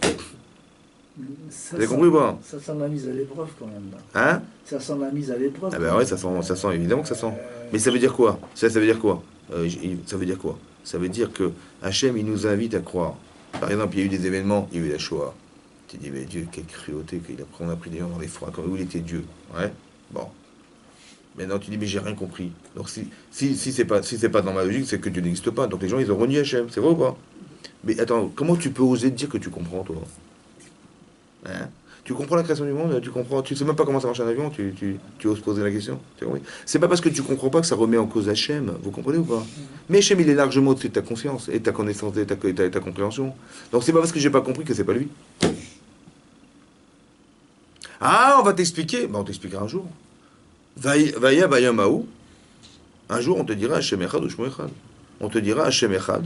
Tu dis Hachem dans le ciel, il est Echad, hein. Mais sur la terre, mais où Echad? Où? Il y a des gens qui meurent comme ça, là, il y a eu la Shoah, il y a eu des machins, l'hôtel orphelin, l'hôtel. Où Echad? On dirait qu'il y a un Dieu là-haut et un Dieu en bas. C'est pas le même. Non, un jour on t'expliquera. Bayamaou, ce jour-là, on t'expliquera Hachem Echad ou Shmo Echad. Ce qu'il a fait sur la terre, on te dira c'est à cause de ça, à cause de ça, à cause de ça. Ah d'accord, j'avais pas compris. Mais c'est qu'un problème d'explication. On ne peut pas remettre en question Hachem parce qu'on n'a pas compris. C'est ça la Kedat Yisrak. C'était ça ici. Velif Kota, c'est pareil. C'est pas parce que tu ne comprends pas que c'est faux. Ça va? Ou que ça remet en cause Hachem. L'étova. Il faut juste que tu comprennes que tout ce qu'Hachem y fait, il le fait 1 milliard de fois plus que tes parents ils auraient fait pour toi. Seulement pourquoi il y a du Yetzirah? Pour que tu puisses accepter la Emunat Hachem. C'est comme ça. Et plus la mitzvah est grande, la Yetzirah il est grand. C'est comme ça. Tu vois, il a fallu qu'il ait fait la Kedah qui était énormissime pour qu'en contrepartie, sa femme est morte. En contrepartie. Parce que qu'est-ce qui peut contrecarrer Abraham Avinu? Maintenant qu'il a fait la Kedah, il a pu être Sarah, c'est terminé. Terminé. Il n'y a plus d'Essara, puisqu'il a été à un niveau de Emunat Hashem démentiel. Qu'est-ce qui peut contrecarrer? Il n'y a qu'une chose essentielle de sa vie qui peut casser ce qu'il a essayé de faire. Ça va? Donc vous allez vous rendre compte que quand on évolue, le Yitzhara, il va nous empêcher de faire des mitzvot. Et quand on aura réussi, il va essayer de nous empêcher d'essayer de les regretter. Parce que ton lamaba, il dépend de ce que tu as réussi à faire dans ta vie, mon vieux. Et donc, qu'est-ce qu'il fait le Yitzhara? Il va essayer de casser ça. Pourquoi il veut casser ça? Il veut casser le lien, mais surtout, il veut casser autre chose. Parce que si tu réussis, c'est lui qui va mourir. Ah ben, c'est comme ça. Quand tu maîtrises, c'est lui qui meurt. Donc c'est lui ou toi. Donc il y a une vraie bagarre. Ça va? Ce manach, il est en nous. Il n'y a que la Torah qui nous permet de comprendre. Il n'y a que la Torah qui nous permet de battre. C'est comme ça. Vous avez compris les Vilkofta. Après l'épreuve d'Abraham, de cette épreuve-là, donc il doit enterrer sa femme. Qu'est-ce qu'il a fait? Il a su en vérité, vous savez, quand il a reçu les 3 anges, il leur a donné à manger des langues de veau. Et le Midrash Rabbah explique dans la Parashat Lech Lecha qu'il y a un veau qui s'est sauvé. Et il est couru derrière. Et il est arrivé devant la Marat Marpella. Et il a senti le Gan Eden. Il a senti là-bas le Gan Eden. Il a dit, voilà. Il a dit, c'est là-bas, c'était la porte du Gan Eden. Il a dit, c'est là-bas que je vais enterrer ma femme. Si elle doit décéder avant moi, je vais l'enterrer là-bas. Et quand elle est décédée, il a dit, c'est là-bas que je vais l'enterrer. Il a dit à qui appartient cette grotte? On dit, elle appartient à Ephron. Donc il est parti voir Ephron. Il a dit, voilà, il est venu les Bnechet, les habitants de cet endroit. Ouais. Il a dit, voilà, je voudrais que vous me fassiez rencontrer cet homme. Et on avait nommé Dafka le maire de la ville ce jour-là. On lui avait donné de l'importance ce jour-là parce qu'il devait rencontrer Abraham, Minesh Shamaïm. Et donc, qu'est-ce qui se passe? Il a été voir cet homme. Il dit, voilà, j'aurais voulu acheter la grotte de Marata Marpella, cette grotte-là. Ouais. Il a dit, écoute, bien sûr, évidemment, Nessi Elohim, tu es le prince de Dieu, je vous la donne. Bon, Abraham, il dit, mais non, je veux pas je veux vous l'acheter. Je veux pas qu'on puisse remettre en question cette vente et tout, je veux vous la payer. Bon, il a dit ok. Il dit bon, si tu veux l'acheter déjà, bon, Béni ou Benra, on est des amis, on est tous les deux riches, tu es milliardaire, mais c'était milliardaire, ouais. Il a dit 400 shekels. 400 shekels, c'est 400 000 euros, quoi. Et Abraham, il dit oui, d'accord, il accepte. Bon, ça valait pas 400 000 euros, hein, je vous rassure. Hein. Mais Abraham, il accepte, en plus, il donne au vert la socher. Il donne une monnaie qui est commerciale. C'est-à-dire, il ne donne pas des shkalim. Il donne d'une monnaie où tu peux aller en Syrie, en Iran, hein, tu peux payer avec. Voilà. Il a fait plus encore que ce que Ephron lui a demandé. Alors la question qui est posée, c'est la suivante, c'est entre nous. Moi je l'ai compris, je sais pas, je comprends pas ce qu'il a fait. C'est un Chilul Hashem, quoi. C'est-à-dire, tu montres que tu es le religieux, ouais. Abraham Avinu, le Nessi Elohim, donc c'est le représentant d'Hachem sur la terre, mais il s'est fait rouler dans la farine devant tout le monde, quoi. Il y avait toute la ville, hein, tous les Bdechet, à chaque fois on nous répète les Bdechet, les habitants de Chet, les habitants de Chet, et on nous répète dans la Torah pour nous dire quoi? Pour dire qu'il a eu la honte de sa vie, tu comprends ou pas? Le prix d'accepter. C'était tellement simple de négocier. Attends, tu m'as dit 0. Ok. D'accord, ok, bah bien. Ne dis pas 400. Mais bon, on va faire une pcha avec 200. Il négocie pas, il donne directement. Pourquoi il n'a pas négocié? Pourquoi il a dû subir cet affront-là? Il a pas réagi. C'est quand même incroyable. Au lieu que les gens vont dire, mais tu vois, les religieux, c'est des naïfs, quoi. Non, pour qu'on dise à Ephron, pour pas qu'Ephron après ils disent, ouais, vous avez vu, c'est moi qui ai donné cet endroit à Abraham, ou du moins je parle pas de ça, je parle comme ça. Il a dit 0. Ok, je vais l'acheter, mais à prix raisonnable. C'est pas raisonnable ce qu'il a demandé. 400 shekels, c'est énorme, tu vois. Abraham qui négocie, il dit ouais, on va discuter. Attendez, on va discuter, ce prix est trop important. Oui, non. Pourquoi il n'a pas discuté? Il fallait négocier. Hein? Puisqu'il était milliardaire, s'il voulait ça. Parce que ça se fait pas. Toi, tu représentes Hachem. Et toi, tu représentes l'idée qu'on doit se faire de l'homme le plus clair, le tzaddik, la personne qui comprend tout. Mais là, tu vois qu'il est naïf, d'une naïveté incroyable. Devant tout le monde, il fait ça. Pourquoi il accepte Abraham? Il pense à sa femme. Hein? Il pensait qu'il enterrait sa femme, non? Ah ouais, c'est ça. Ça veut dire quoi? Pourquoi Hachem, il a envoyé Ephron? Est-ce qu'il n'y a pas un Yitzhara derrière? Pourquoi? Et je t'explique. Ephron, qu'est-ce qu'il fait? Ephron, c'est pompe funèbre. Pompe funèbre. Il sait qu'Abraham, il est en grande détresse. Il sait qu'Abraham, il n'a pas la tête à discuter. Il sait qu'Abraham, tu vas lui dire 0. En fait, c'est la manipulation intellectuelle. Il dit comme ça. Il dit, je te la donne. Il sait qu'Abraham, il va refuser, évidemment. c'est du commerce. Donc, Donc il dit, reste déjà, il lui dit 400. Tu sais ce que j'avais voulu te donner quand je t'ai dit 0, j'ai voulu te donner 400 shekels. Tu te rends compte ce qu'il a voulu dire? C'est de la manipulation pour dire, tu vois, je suis tellement honnête avec toi, je suis entier avec toi. Tu as compris comment il fait? C'est un commerçant, c'est un commercial, Ephron. Donc il arrive à manipuler. Mais qu'est-ce qu'il fait? Il sait qu'Abraham, il va pas refuser, et qu'il n'a pas la tête pour ça. Et donc il va accepter. Tu as compris comment il fait? Il a une crapule en face de lui, Abraham. On est à 50 centimètres l'un de l'autre. Mais Abraham, qu'est-ce qu'il a envie de lui dire? T'as pas honte de mettre la pression devant les Bnéchet? T'as pas honte d'être un rachat pareil, d'exploiter ma souffrance pour gagner ta vie avec? Hein, ça qu'il oui, ça qu'il pense ou pas? Il a très envie de lui dire en pleine figure. Donc il a un gros Sarah, Abraham, ou pas? Ouais. Et Ephron? Hein? Ephron? Comment il peut arriver? Au lieu de dire, écoute, on va pas parler d'argent, enterre ta femme et on verra et tu me paieras en 10 fois. C'est ça qu'il aurait dû dire, non? Il dit non, il vient, il utilise la situation pour écraser Abraham et pour lui piquer de l'argent. Vous avez compris? Il utilise Abraham pour cette situation pour lui soutirer de l'argent. Non? Pourquoi il n'intervient pas? Alors c'est ça. En fait, c'est comme ça. En fait, Hachem, il faut le comprendre dans la mitzvah. C'est pour ça que je vous explique. Tout ce que vous vivez et réfléchissez-le mitzvah. Abraham il va enterrer sa femme. C'est le dernier instant qu'il lui reste avec elle. Mais il faut comprendre une chose. Tout ce que vous vivez avec votre épouse, on vit sa vie, on fait des choses ensemble, etc. On partage des vies ensemble, d'accord. Mais en vérité, il faut comprendre qu'on a toujours été ensemble avant d'être nés. Et on restera ensemble jusqu'à la fin de nos vies et jusqu'à être Khatametim. Ça va? Parce que la Neshama que vous avez, en fait, avec votre épouse, elle est masculine, féminine. Comme dans la création du monde, au départ. Ça veut dire qu'il faut savoir que la femme que vous avez épousée, c'est la femme qui était avec vous au Gan Eden. Oui. Et jusque quoi, quand on dit la grande, il a dit, un enfant, il est avant la conception d'un enfant, oui, on dit bat ploni les ploni. Telle fille d'un tel correspond à ce garçon. C'est ça qu'on dit, oui. Mais pourquoi on dit ça? Parce qu'au départ, ils étaient ensemble. La neshama était masculine, féminine. Maintenant, on a détaché la partie masculine de cette femme. Quand on dit une, elle est née avant l'autre, en général, un mari est né avant sa femme. Et quand on se marie, sa femme, elle est plus jeune que soi. Ça veut dire qu'on nous a séparés un jour pour se retrouver. C'est bon? On s'est retrouvés sous la roupa, mais bon, on a la potentialité de femme en soi, ou d'homme en soi, de mari en soi, mais c'est une potentialité qu'il faut construire. Ça prend combien de temps? Ça prend toute sa vie. Oui, pour qu'à la fin de sa vie, quand on part, on sait qu'on restera éternam. C'est bon? Mais il faut construire sa partie féminine. Ça veut dire qu'il y a une sensibilité féminine que je dois construire en moi, qui fait que je suis en rapport, où je suis en adéquation, où je suis acclimaté au monde féminin. Mais moi, je suis un masculin, moi, je suis un homme.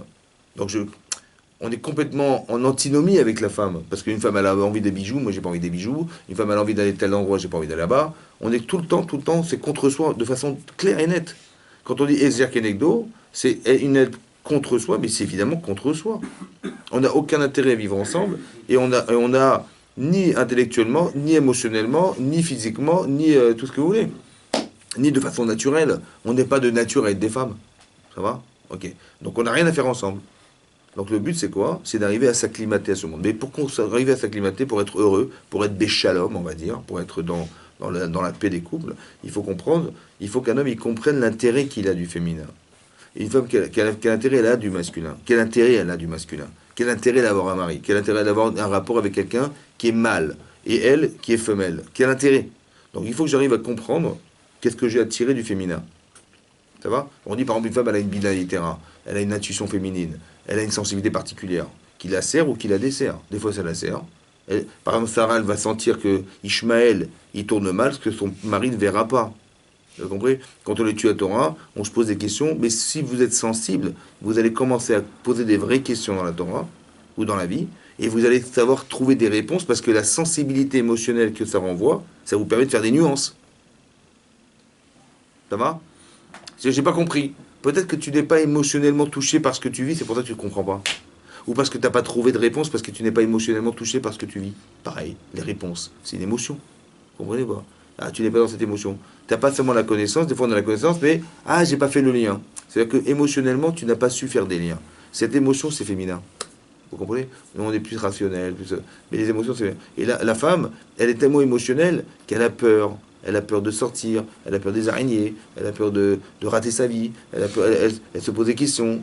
Donc toi, tu es là pour la rassurer. Ça va? Donc c'est l'apport du masculin, l'apport du féminin. Donc on a tous les deux à gagner. Vous comprenez ou pas? Donc c'est ce qui se passe. Et à la fin de sa vie, c'est pareil. Avram, il veut pas perdre ce lien avec sa femme. Parce que qu'est-ce que veut faire lui de Sarah? Il va faire comme ça, écoutez-moi bien. En vérité, Ephron, il est venu pour être le Yetzirah d'Abraham. Il est exactement l'inverse de sa nature. Vous comprenez ou pas? Ephron, il exploite la souffrance d'Abraham pour gagner sa vie. Et Abraham, il est prêt à souffrir pour rendre heureux les autres. Exactement l'inverse. Vous comprenez ou pas? Donc Abraham, il voit ça, il dit, mais attends, c'est quoi? C'est une crapule, quoi. Ça va? Voilà, c'est ça. Il a envie de sortir de ses gonds et de dire, mais comment tu... Devant tout le monde, tu me fais ce coup-là? C'est ça qu'il a envie de dire. Il se contient. Pourquoi il se contient? Parce qu'en vérité, qu'est-ce que veut faire l'Yetzer? Il veut couper le lien. Vous comprenez? Il est avec sa femme, il va négocier de l'argent, il va l'enterrer, il va négocier, il va l'enterrer, mais ça ne sera plus pareil. On aura coupé le lien. Mais ça veut dire aussi que sa femme, elle vaut moins que ce qu'il risque de perdre. S'il dit, mais comment, qu'est-ce que tu m'as dit? Tu m'as dit zéro! Et tu me dis 400, mais ça va pas ou quoi? Attends, fais-moi un prix, dis-moi 200, dis-moi 250, je veux bien, mais pas... Ça veut dire qu'en vérité, comme pourquoi il négocie? Parce que sa femme, elle vaut moins que la négociation. Vous comprenez ce que ça veut dire, ça? C'est l'épreuve d'Abraham, ça. Il dit, non, non, je veux rien savoir, laisse-moi tranquille, ouais, je donne tout ce que tu veux, laisse-moi tranquille. Pourquoi? Parce que je veux garder le lien. C'est comme dans la prière. On fait la prière, on fait la vida, et au bout de 2 secondes, ça y est, on est déjà parti, là, c'est terminé. On est déjà ailleurs. Mais de façon systématique, c'est comme ça. Et on n'arrive pas à se concentrer. Pourtant, on peut lire Harry Potter, qui fait 700 pages. On se fixe dessus, on ne s'arrête pas. Ou tu vas voir un film comme ça. Et tu vas même pas le remplacer. On est complètement concentré dans ce qu'on vit. Et là, la fille, c'est carrément l'inverse. On peut pas se concentrer. On n'arrive pas à se concentrer. Alors, j'ai envie de vous dire, mais c'est simple. Tu mets ton doigt dans les mots. Hein, tu pries Hachem, tu dis Hachem, oui, c'est bien, c'est clair. Hachem, c'est Fataï. Oui, ça taille. C'est comme ça que tu parles Hachem, toi. Hein? Il dit, ben oui, ben j'ai pas le choix et je peux pas me concentrer. Je dis non, ne te concentre pas, sens-toi juste concerné.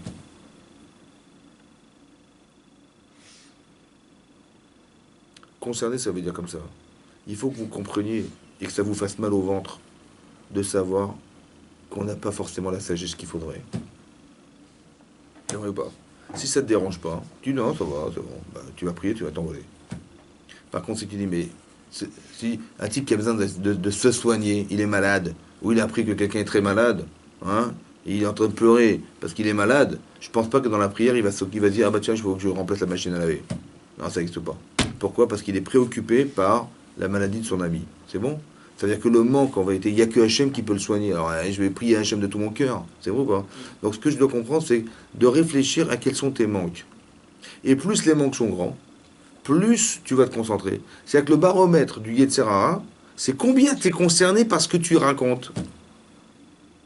Combien tu as besoin que Hachem soit la solution. Plus, moins tu contrôles, plus tu as besoin de lui. Et moins tu peux être sûr de toi, parce qu'on est sûr de rien, et plus tu as besoin de savoir qu'Hachem, il va t'aider dans la chorma, il va t'aider dans la teshuva. Est-ce qu'on peut se dire qu'on est sans reproche? Non, il faut faire teshuva, mais j'arrive pas.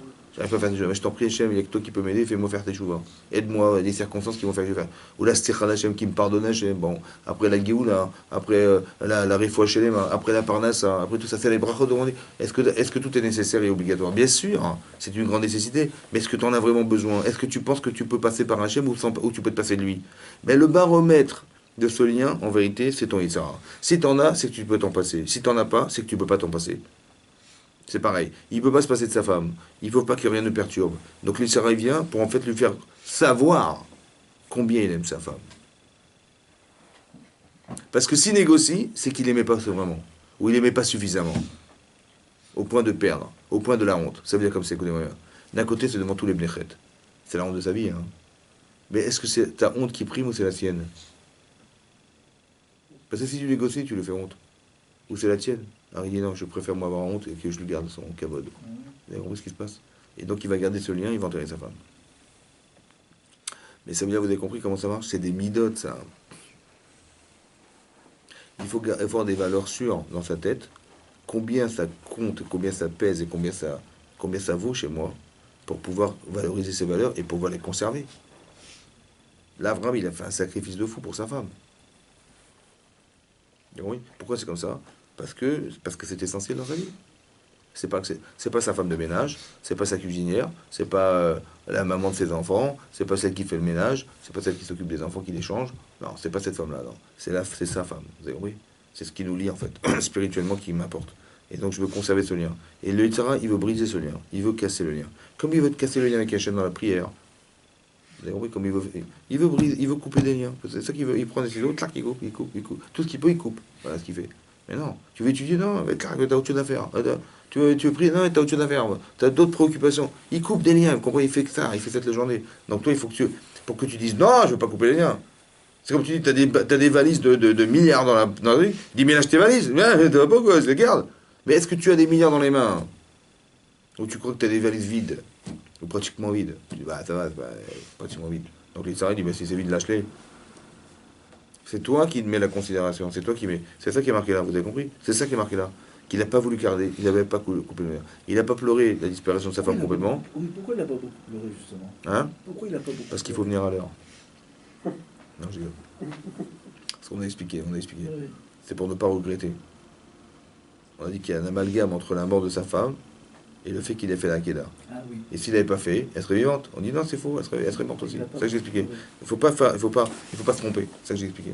C'est pour ça qu'il a pleuré un peu pour dire qu'il n'a pas regretté ce qu'il a fait. Pour ne pas perdre ce qu'il a fait. Pourquoi il ne devait pas perdre? Parce que nous qui descendons d'Abraham, on a la chance, grâce à lui, qui descendons d'Abraham, d'être les enfants qui vont pouvoir faire Rosh Hashanah grâce à Abraham. Pourquoi? Parce que quand on arrive à Rosh Hashanah, hein, on demande à Hachem de nous pardonner. Oui? C'est-à-dire qu'on a raté l'examen et on dit à l'inspecteur, c'est pas grave. J'ai pas eu la moyenne, mais c'est pas grave. Hein, je passe en année supérieure. C'est ça qu'on fait, oui ou non? Hein? Ça marche, c'est logique ça. Il dit, j'ai raté l'examen, mais laissez-moi passer. Et on dit, Hachem, c'est quoi cette prière là? Tu dis, écoutez, j'ai raté, j'ai fait des avérotes et tout, mais Hachem, pardonne-moi. Pardonne-moi. C'est ça l'enjeu. Tu réussis, tant mieux, tu réussis, tu rates, c'est comme ça. Non? De quel droit on demande à Hachem de nous pardonner? En vérité, vous savez pourquoi Hachem nous pardonne? Grâce à Abraham. Parce qu'Abraham, il a été capable, à lui tout seul, de démontrer qu'on peut dire non à son Yetzirah de façon catégorique. Il a réussi ou pas? Mais nous, on descend d'Abraham. Ça veut dire qu'on a cette capacité ou pas? Il dit en vérité, ce que tu as raté, c'est un accident. Tu as fait une avéra, c'est un accident. Parce que tu peux y arriver. Alors je te laisse le temps de vivre. Et c'est ça que je demande à Hachem. Je demande de vivre parce que je suis capable d'atteindre ce niveau. Mon niveau, bien sûr, chacun son niveau. Mais on est capable de façon catégorique de dire non à la vera ou de dire oui à la mitzvah. Comme Abraham, il a été capable de le faire. Comme Abraham, il a été capable de le faire. Parce qu'on descend d'Abraham. On peut, nous, se permettre de le dire parce qu'on descend d'Abraham. Donc je peux dire à Hachem, et pardonne-moi, c'est un accident. Je sais que c'est un accident, d'où je sais parce qu'Abraham, il a réussi. Et comme je descends d'Abraham, eh ben, je suis aussi capable, autant qu'Abraham, de le faire. Cette potentialité, il l'a créée en lui, et il l'a créée avec tous les descendants qui descendent de lui. Donc on est, oui, capable de le faire. Vous comprenez ce que ça veut dire? C'est ça le privilège qu'on a d'être juif.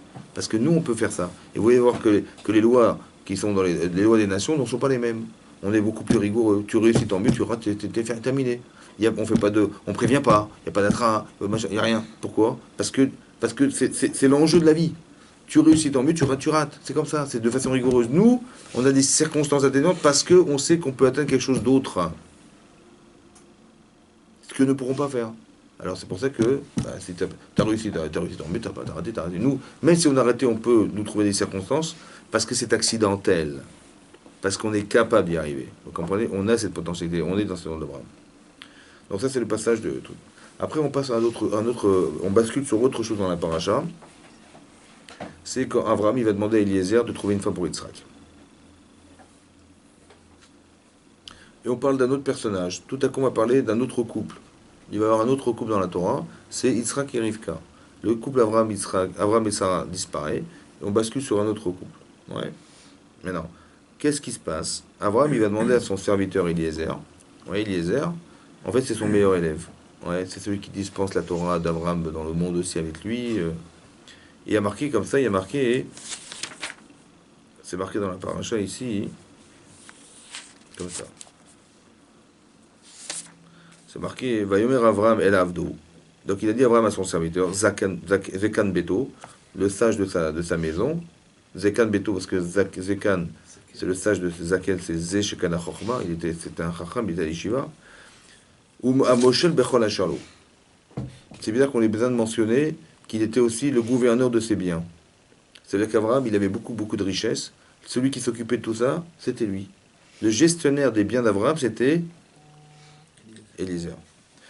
C'est bizarre qu'on ait mentionné ça ici, non? On a dit qu'il était à la fois Chacham et à la fois gestionnaire des biens d'Abraham. Bon. Quel intérêt de le savoir? Et c'est marqué Simna Yadechat Achaderi. Il va dire, je t'en prie, mets ta main sous ma hanche, ouais. Veyashbi Achab Hashem. Et je vais te faire jurer. Veloké Hashamé, Veloké Aretz, du Dieu du ciel et de la terre. Achalotikar, tu vas me jurer que tu ne prendras pas une femme pour mon fils, Mibnot Akenani. Je ne veux pas des filles de Kenan. Asher Anochi Yoshe Bikebo, dans l'endroit où je me trouve, où je me suis installé. Ça vous arrive de faire jurer des gens parce que tu es associé avec quelqu'un, tu as les yeux fermés et tu lui fais une entière confiance dans tout ce qui est ton business, tout est bien, tu lui donnes. Les yeux fermés, tu lui fais confiance. C'est normal de faire jurer quelqu'un comme ça. Tu dis à ton fils, tu peux faire une course, va. Jure-moi que tu vas le faire. Ça se fait pas de faire jurer les gens. Hein? Surtout qu'il y a marqué un Moshe Bechol Hacharlo. Il était le tuteur de tous les biens d'Abraham. Donc il n'est ni un voleur, ni un truand, ni un magouilleur, il n'y a rien, parce qu'il a fait confiance. Et comment ça fait qu'il a fait jurer?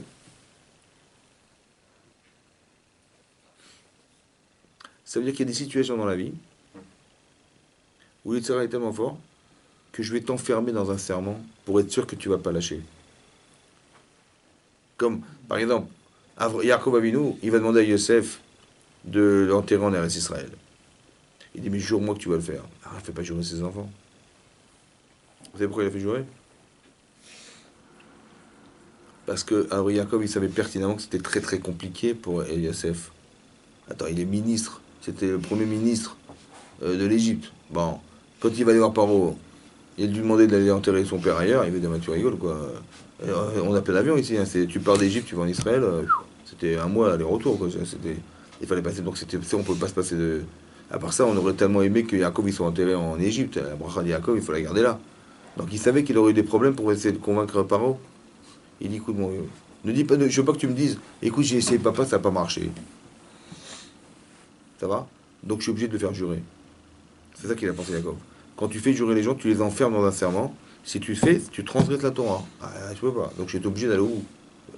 C'est pareil ici. Il va faire jurer son Éved, parce que ce que je te demande, je ne veux pas de fille Kedarad. Ne me dis pas, je vais là-bas, j'ai pas trouvé. Voilà, bah, prends ce que tu veux, prends ce qui reste. Non, je veux pas t'entendre ça.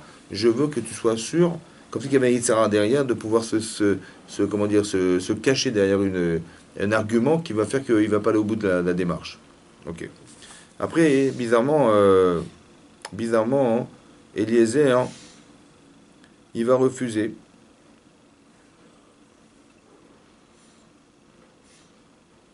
Vayomer Elava Eved, il lui dit, ce serviteur, Eliezer, Oulaï, l'otove Isha lachet acharai. Attendez, si demain Abraham il vous propose d'aller trouver une femme pour son fils, attendez, quel cavode, hein, c'est quel cavode. En plus, il vous a proposé cette mission, donc c'est pas seulement d'être trouvé un enfant pour une femme pour son fils, c'est aussi de savoir que ce fils c'est le clan Israël, hein, je te rassure. Donc, tu te rends compte que si tu arrives à trouver la femme, ouais. Le clan Israël, tu te rends compte toutes les mitzvot, les dérivés de tout ce qui va se passer, c'est sur ton compte, hein. Ah, c'est énorme. Il dit ouais, peut-être qu'elle ne voudra pas me suivre. Pourquoi tu cherches des excuses? Bizarre, non? À chaque fois vous allez voir que quelqu'un il cherche des excuses, c'est quelque chose derrière. Et on verra que Rashi va dire que il avait sa fille. Ouais. Et donc il voulait la caser. Yeshlanu Khatan Kazé.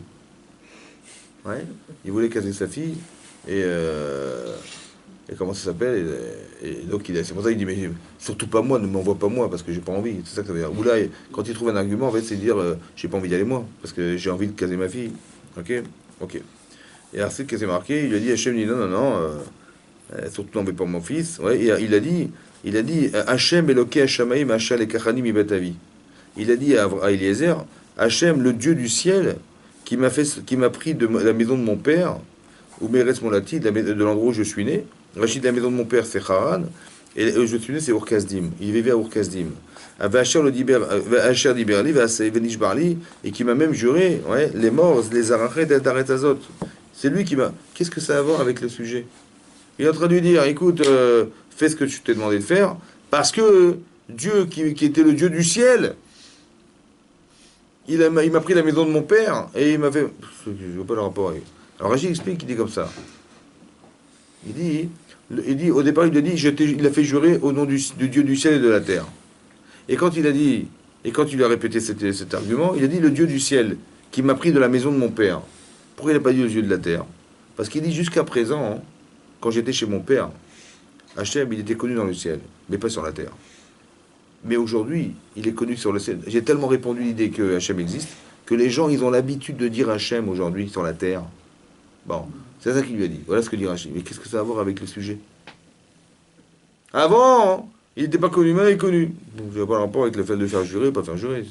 Hein, avec le sujet de marier son fils. Ok. Qu'est-ce que fait Eliezer? Donc finalement, il s'en va.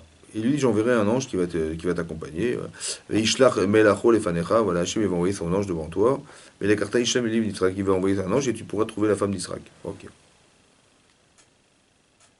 Qu'est-ce qui s'est passé? Donc il a pris les 10 chameaux, il a pris 10 chameaux, il a pris les biens d'Abraham, il était riche Abraham, donc il a pris les biens pour faire des cadeaux, et il est parti. D'accord? Qu'est-ce qu'il a fait? Qu'est-ce que vous auriez fait, vous? Bah, on te demande d'aller chercher une femme pour Yitzhak. Bon, toi, tu es un grand thérapeute de couple, tu es un grand psychologue, psychanalyste, hein? Donc si tu vas voir une chatranite ou un chatran, il dit, il n'y a pas de problème, écoutez, on a une liste de filles, on les a bien, on les a interrogées chacune, etc. On va voir votre profil, on va voir ce qui correspond le mieux. C'est ce qu'il aurait dû faire ou pas? Il aurait dû aller voir là-bas dans la famille d'Abraham, il aurait vu tout, dites-moi où sont les filles, je vais les scanner, on va faire des fiches, remplissez les fiches, qu'est-ce que vous faites dans la vie? C'est ça qu'il aurait dû faire ou pas?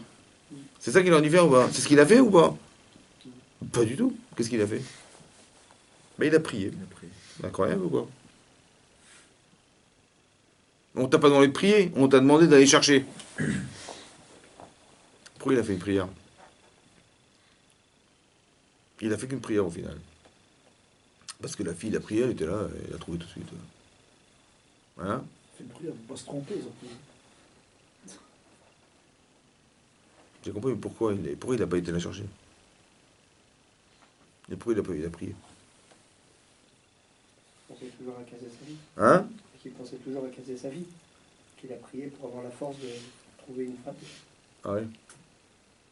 Ouais, peut-être, ouais. Et il ne plus penser à casser sa vie. Et en priant, il va l'oublier. Ouais. Dis-moi, quelqu'un qui va te dire, il va dire, tu vois, cette femme, c'est pour toi. Hein? Ouais, le chatran, il va dire, cette fille-là, écoute, elle correspond, c'est une fille pour toi. Ça va? C'est pour toi jusqu'à quand? Qu'est-ce qui peut garantir que c'est ta femme? Un, peut-être que psychologiquement, tu as un bombe atomique, tu dis, ouais, telle qu'elle est maintenant, c'est super. Mais il peut demain, elle peut rencontrer n'importe qui, parler n'importe quoi. Il y a tellement d'aléas dans la vie qui font qu'il y a des changements radicaux dans la vie des gens. Ça, tu les contrôles, ça? Tu les contrôles ou pas? Donc, qu'est-ce que tu lui racontes? D'où tu peux savoir? Il voulait associer Hachem à son projet. Non, mais t'as compris la question? Oui. C'est-à-dire que tu peux même pas. C'est impossible de le dire. Il a du choix quand il arrive là-bas, Eliezer. Alors? Il a du choix, il peut prendre n'importe laquelle. La plus belle, la plus grande, la plus... Oui, mais ça ne veut plus rien dire du Attends, fait. il lui a fait confiance, Abraham. Il l'a fait jurer. Bon, Donc, il avait confiance en lui ou pas? Oui. Et Yitzhak, il avait confiance ou pas? Il dit à Femme que tu m'en ramèneras, j'accepterai. Il avait confiance ou pas? Bah, s'il a confiance, pourquoi tu pries alors? Mais en vérité, qui tu vas trouver? Je t'explique, deux problèmes. Un, sur l'instant T, tu peux dire ouais, ça correspond, sur l'instant T. Mais comme tu ne peux pas prévoir l'avenir, ça veut dire que il peut se passer n'importe quoi dans sa vie, elle est fragile à ce niveau-là, elle est forte dans sa vie, on ne peut pas savoir ce qui peut se passer dans la vie d'un couple. Donc de façon théorique, est-ce que tu peux être sûr et garantir que c'est la femme de cet homme? Tu peux pas. À part ça, hein, ici on parle d'un couple spécial quand même. Parce que si Eliezer il se trompe, c'est pas qu'il a fait, bon c'est pas grave, une femme parmi tant d'autres, c'est que le clé Israël il est bancal, c'est terminé. Hein.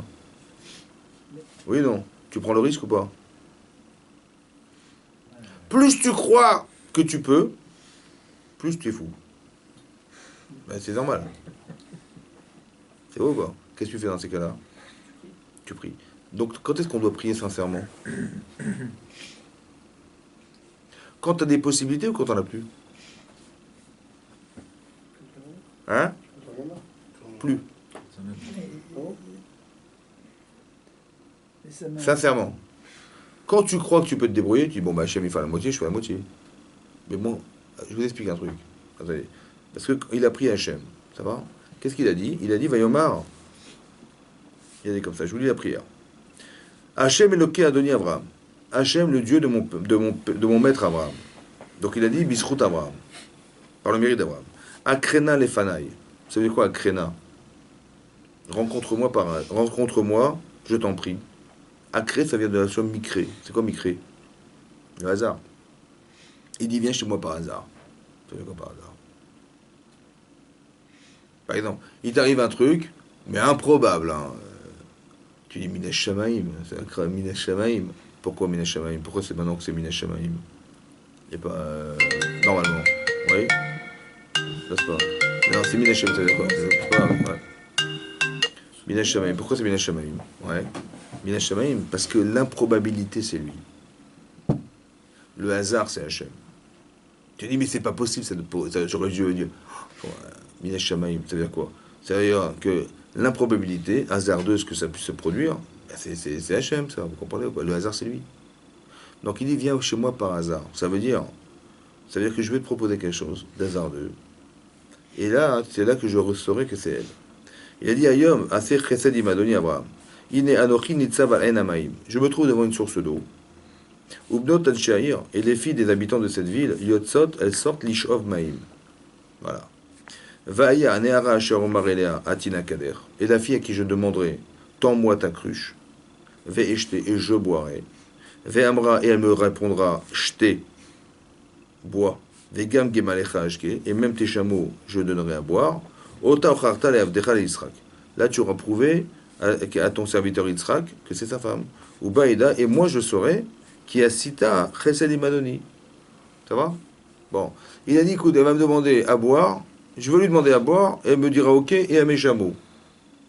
Si elle dit ça, c'est la femme d'Israël. Elle a une chance sur combien de milliards de répondre ça? Hein? La probabilité qu'elle dise ça. Hein? Bon. C'est ça le hasard. Si elle me répond ça, je lui propose à boire, et elle accepte, c'est que je saurai que c'est ton choix, Hachem. Il provoque le choix d'Hachem. Ça va?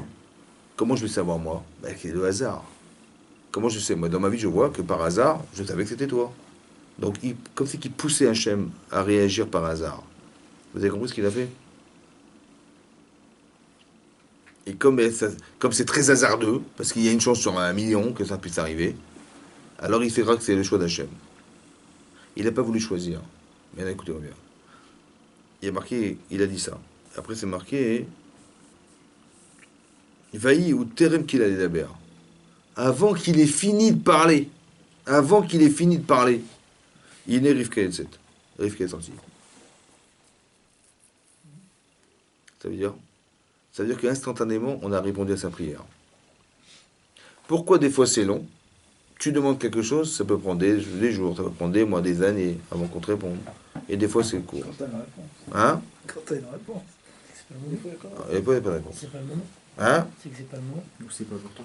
Là, qu'il a les d'abord. Il y a un enseignement dans la Torah ici, il faut comprendre. Pourquoi, avant qu'il ait terminé de finir sa phrase, elle était déjà présente?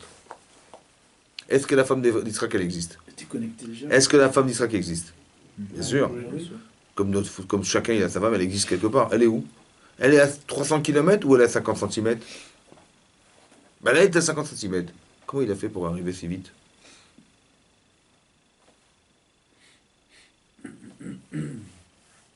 Hein? On aimerait bien, nous, que chaque prière se réalise instantanément après ta prière. Hein? Ben, c'est ça qui est marqué là. Kierem Kiel-Leber, elle était présente. Comment c'est possible? Parce que les deux, il y C'est avait qui crée la distance entre les événements et soi? C'est qui? Soi-même. Hachem, ouais. Entre les éléments. Mais ça se trouve- Tu dis, j'aimerais tellement, je demande à Hachem, j'aimerais tellement que ça arrive comme ça. En vérité, la distance entre la chose à espérer et moi, la distance c'est quoi? Qu'est-ce qui retarde la distance et qu'est-ce qui la rapproche? Hachem, d'accord. Mais c'est quoi qui est la distance? À cause de quoi c'est long? Il est ça, Hein? il est ça. En fait, c'est comme ça. Plus tu doutes, plus on attend que tu te résolves pour arriver à éliminer tes doutes. Maintenant, ici, dans le cadre de ça. Plus tu crois que tu vas t'en sortir, dans ce cadre-là, plus tu ne te rends même pas compte de ce que tu fais.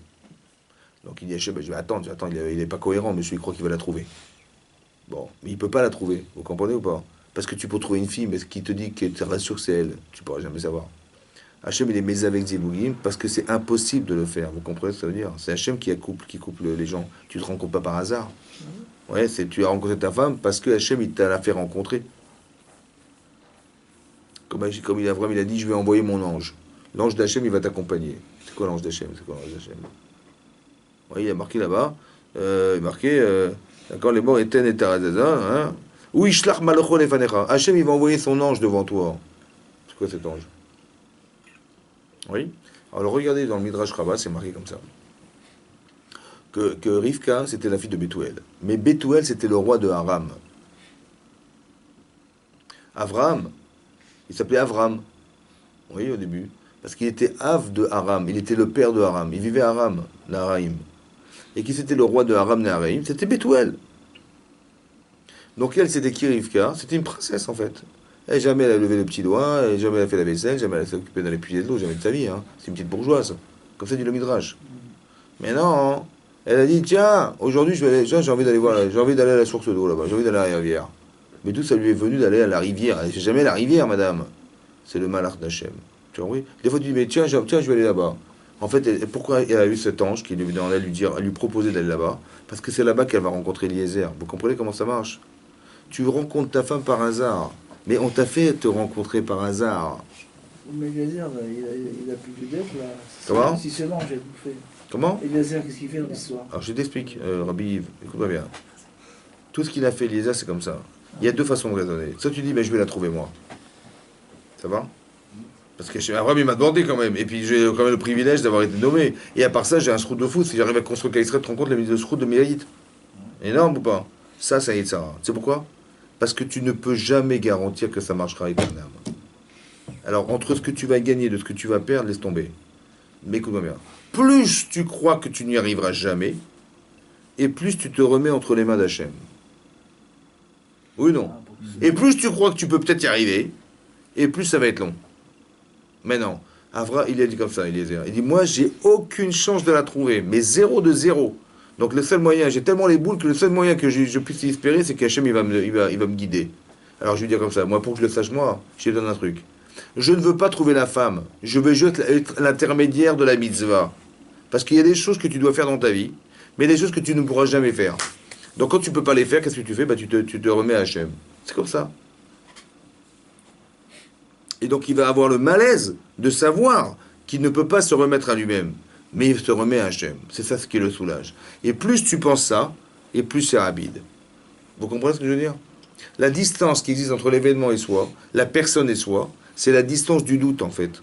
Si tu doutes et tu crois que oui, c'est lui, oh, peut-être qu'il va m'aider, il va me tenir le bras, je sais pas ce qu'il va me faire. Ouais. Et plus tu verras que ça ne peut pas se faire autrement. Donc Hachem, il va attendre que tu sois lucide. Le temps passé, c'est le temps du doute. Mais si tu es cohérent, et que dans ces cadres-là, bien sûr, c'est pas dans quelle situation on demande à Hachem des choses pareilles. Bien sûr que dans la vie, c'est l'inverse. En général, on te demande d'agir toi. Tu dis pas, voilà, je suis sorti dans la rue, j'ai pris Hachem, j'ai dit, écoute Hachem, je t'en supplie, j'ai mis le bras comme ça, j'espère qu'un type va me mettre les tefilines. Hachem, allez, j'attends. Mais non, il faut que tu les mettes toi-même, les tefilines, on va pas t'attendre qu'on te les mette. Ça va? Donc dans ces cas-là, il faut que tu fasses toi. Mais il y a des situations où tu ne peux rien faire. Et malheureusement, les gens, quand ils ne peuvent rien faire, qu'est-ce qu'ils font? Ils attrapent un ulcère. Ils disent, comment on va faire? C'est pas possible. Vous avez oui? Non. Il faut que tu comprennes que si ça n'a pas été possible, ça a été pensé pour que tu le laisses faire, Hachem. Parce que quand tu verras que c'est impossible et que lui va te trouver la solution, ta émouna va décupler, mon chéri. Quand tu peux faire quelque chose, alors il faut que tu le fasses, c'est sûr. Mais quand tu peux rien faire, qu'est-ce que tu fais?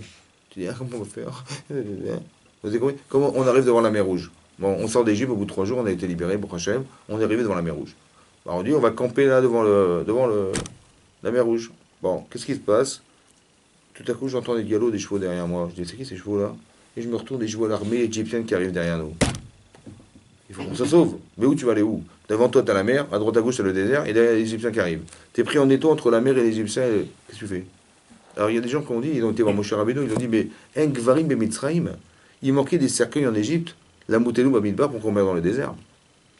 Ils ont conclu que finalement on allait tous mourir. Ben évidemment, t'as la mer devant toi, et tu vas rentrer dans l'eau, tu vas te noyer, dans le désert tu vas mourir de faim, de soif, et les animaux sauvages ils vont te bouffer, et derrière toi, t'es pas un guerrier, et tu vas pas faire la guerre contre qui? Ils ont une armée de fous avec des armées jusqu'aux dents. Ben, c'est sûr qu'on va tous mourir, c'est la conclusion, oui ou non? Donc Hachem, il est sorti d'Égypte pour qu'il meure dans le désert. C'est ça, oui, c'est ça qu'il a raison. Tout ça pour qu'on meure dans le désert. Tous les macotes, les machins, nous libérer pour qu'on meure dans le désert. Tous les miracles pour rien, quoi. C'est ça que ça veut dire. C'est ça que ça veut dire. Ou alors ça veut dire autre chose. Que quand tu vois que tu peux rien faire, tu t'adresses à Hachem. Et là, tu vas voir de tes yeux vus qu'il n'y a pas de solution physique. Tu ne peux pas rentrer dans l'eau. Tu ne peux pas vivre dans le désert. Tu ne peux pas te battre. Alors, qu'est-ce que tu fais? En fait, Hachem, il va te solutionner ta vie. Tu as compris? Maintenant, il y a un très très grand Yetzirah ici, de renier Hachem. Mais derrière, il y a un très grand Yetzirah Tov de savoir que si tu supportes ça, Hachem il va trouver la mer Rouge. C'est comme ça. Toute la vie, c'est comme ça. Que tout en bas, tu vas remonter tout en haut. Ça n'existe pas de descendre tout en bas, ça n'existe pas. Et là, je dis, mais regarde ce qui nous arrive, hein. Je suis pas fou quand même, je vois bien que c'est impossible. Justement, c'est quand c'est impossible que c'est un cadeau d'Hachem. Qu'il a voulu te dire, entre guillemets, il t'a dit, mais tu peux pas me téléphoner. Au lieu de dire, hey, comment je vais faire? Et comment on va faire? Et c'est pas possible. On s'angoisse, on devient fou. Ouais. Mais non, c'est ça la différence. Quand tu crois pas en Dieu, bah oui, tu te prends un mur direct. Mais quand tu crois en Dieu, bah tu dis, bah, je me tourne vers lui, évidemment. Comme c'est que c'était moi, je me dis, mais si je peux pas, et qu'Hachem il m'a créé la situation, mais c'est qu'il m'a dit, mais si tu peux pas, alors qu'est-ce que tu fais? Je dis, bah il n'y a que toi qui peux m'aider, bah, vas-y, alors laisse-moi faire. Vous avez compris ou pas? Toi, tu ressens ça comme dire, en disant, de toute façon, je peux rien faire, donc il n'y a que toi qui peux m'aider. C'est que vers toi que je peux me tourner. C'est pareil, les airs, vous avez compris, c'est pareil. Il dit, mais de toute façon, la fiche, je ne la trouverai jamais. Et si je veux, bien sûr, j'envoie des fiches, mais qui peut prétendre que c'est elle? Et moi, je vais faire cette gaffe de proposer quelqu'un qui n'est pas sûr d'être la bonne.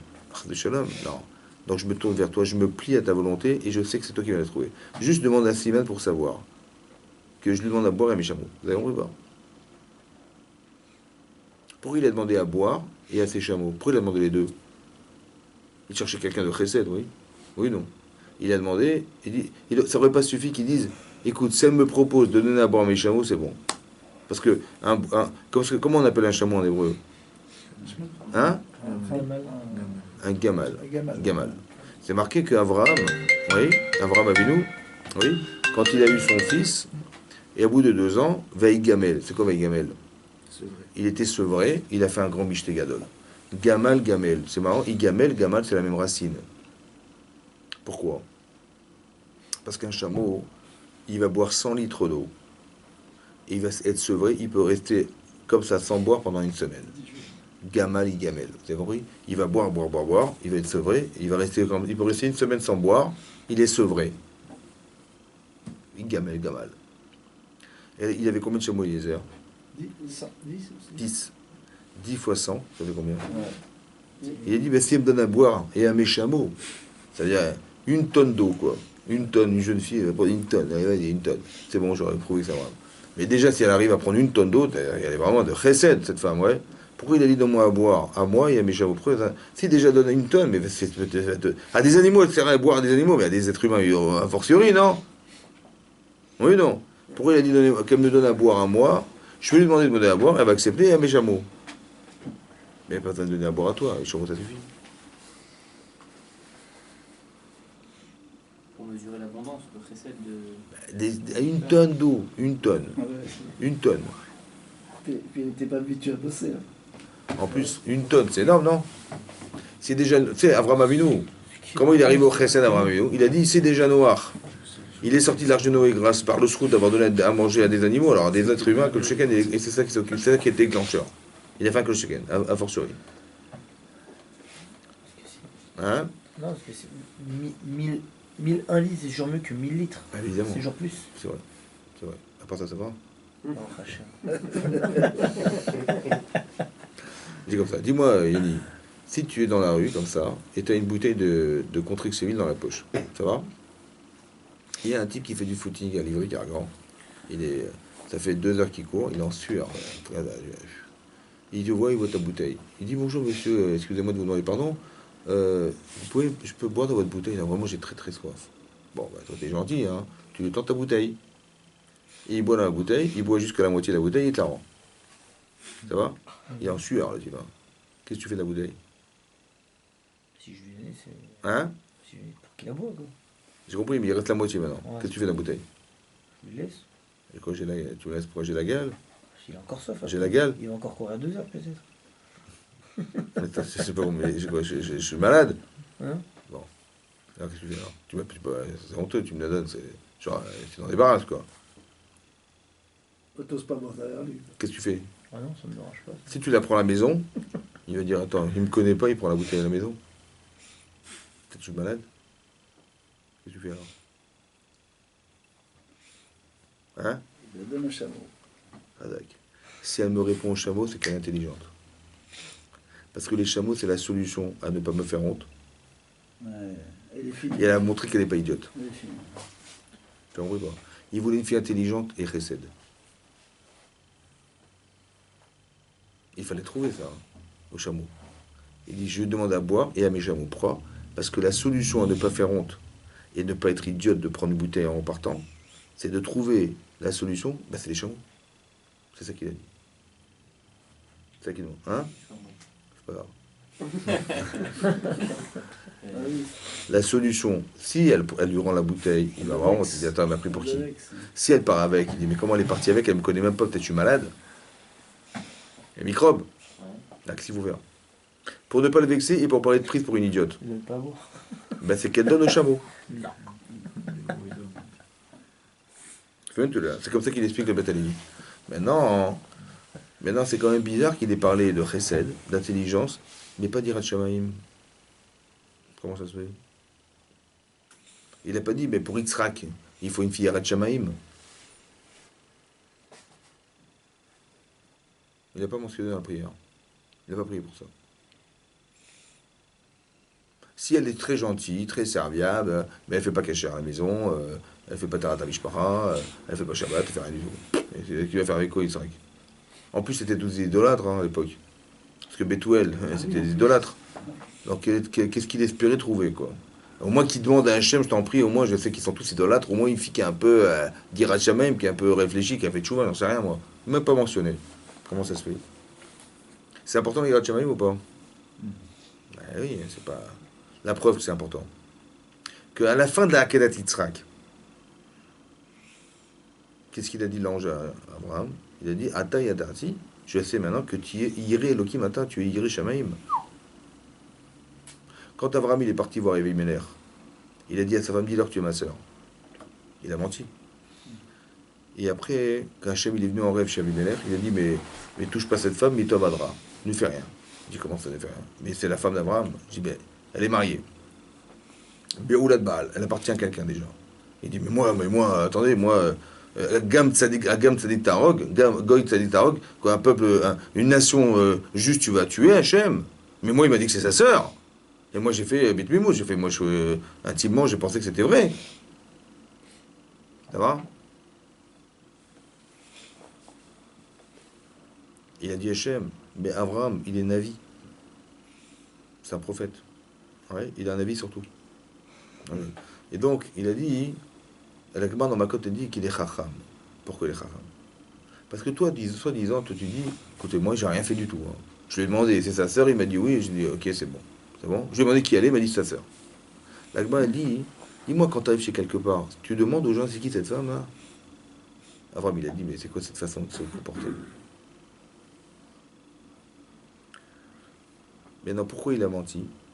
Parce qu'il faut se poser la question, mais pourquoi il a menti à Abraham? Il aurait dû se demander à Abimelech, mais pourquoi il m'a menti? Mais tu sais pourquoi il a menti? Parce que si il avait dit la vérité, tu l'aurais tué. Ou tu t'es arrangé pour le tuer, ou tu l'aurais carrément dit, mais c'est la loi du roi. Ici, dans le royaume, on prend les femmes les plus belles. Donc il aurait tué Abraham. Oui. À cause de qui? À cause de tes lois ou à cause de toi. Donc tu peux me dire, ah, mais c'est pas de ma faute. Ça va? Si tu as un peu d'Irat Shamaïm, tu te dis, mais au final, pourquoi il a menti? Vous avez compris? Au final, pourquoi il a menti? Bah, parce qu'il était en danger de mort. Parce que s'il avait dit la vérité, on l'aurait assassiné. Donc il a dit, Abraham, il a dit, parce que j'ai vu que En Yirat Shamim Amakom Azeh. J'ai vu qu'il n'y avait pas de crainte d'Hachem dans cet endroit. C'est pour ça que j'étais obligé de mentir. Ça veut dire que derrière, comment vous dire, derrière toutes les modalités, toute la révérence qu'il peut avoir, parce que c'était un roi, il y a du Yetzirah derrière. Il n'y a que la Yirat Shamim qui peut éliminer les Yetzirah. C'est que ça. Et donc c'est pour ça qu'Abraham, il a eu peur. C'est pour ça qu'il est obligé de mentir.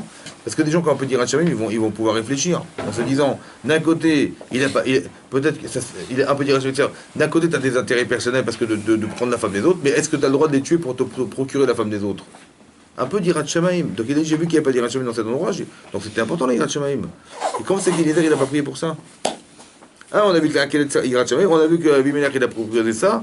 C'est bizarre qu'il n'ait pas. C'est bizarre que Eliezer, il n'ait pas proposé de trouver une femme d'Irat Shamaim. C'est bizarre quand même. Ok. Il lui a demandé directement à Dieu. Comment? Il lui a demandé directement. Eh ben demande à Hachem qu'une fille intelligente récède à Yirat Shamaim. Avec la crainte d'Hachem. C'est normal. Un petit peu, quoi. Quelque chose. Il va pas lui donner une mauvaise femme pour. Hein? Il va pas lui envoyer une mauvaise femme pour Yitzhak. Puisqu'il demande directement à Kadosh Baruch. C'est bon parce que l'Agba en Ta'anit a dit. Ouais. Il y en a trois qui ont fait des erreurs dans la prière. Il y a Eliezer. Il a dit je veux une fille récède, machin. Hachem il aurait pu envoyer, je sais pas moi, une fille aveugle, boiteuse, quand c'est l'Agba.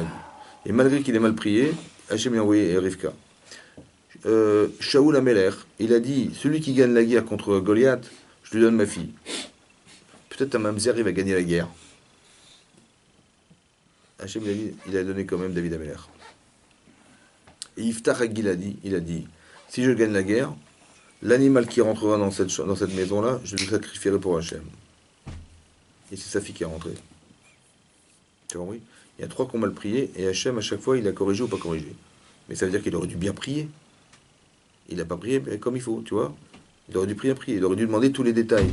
Quand on prie, on demande tous les détails, de façon rigoureuse, parce que si tu demandes à moitié, Hachem, il veut bien exaucer, mais ça ne correspond pas. D'accord? Ok. Il y a marqué dans la Torah, dans la paracha de Béchalach. À la fin de Béchalach, on lit la paracha de Amalek. Que quand on est sorti d'Égypte, on a dû faire la guerre contre Amalek. Et donc, c'est marqué là-bas, Vayomer Hashem el Moshe. Donc à la fin de la paracha de Béchalach, c'est marqué qu'il ne faut pas faire des salamalek. C'est marqué à la fin de la paracha, il y a marqué Vayomer Hashem el Moshe. Ktov Zot Zikaron Basefer. Écrit en souvenir dans ce livre de la Torah. Vesim Beozne Yoshua. Et placé dans l'oreille de Yoshua. Ki Macho Emche. Que effacer j'effacerai. Et Zecher Amalek. Le souvenir d'Amalek.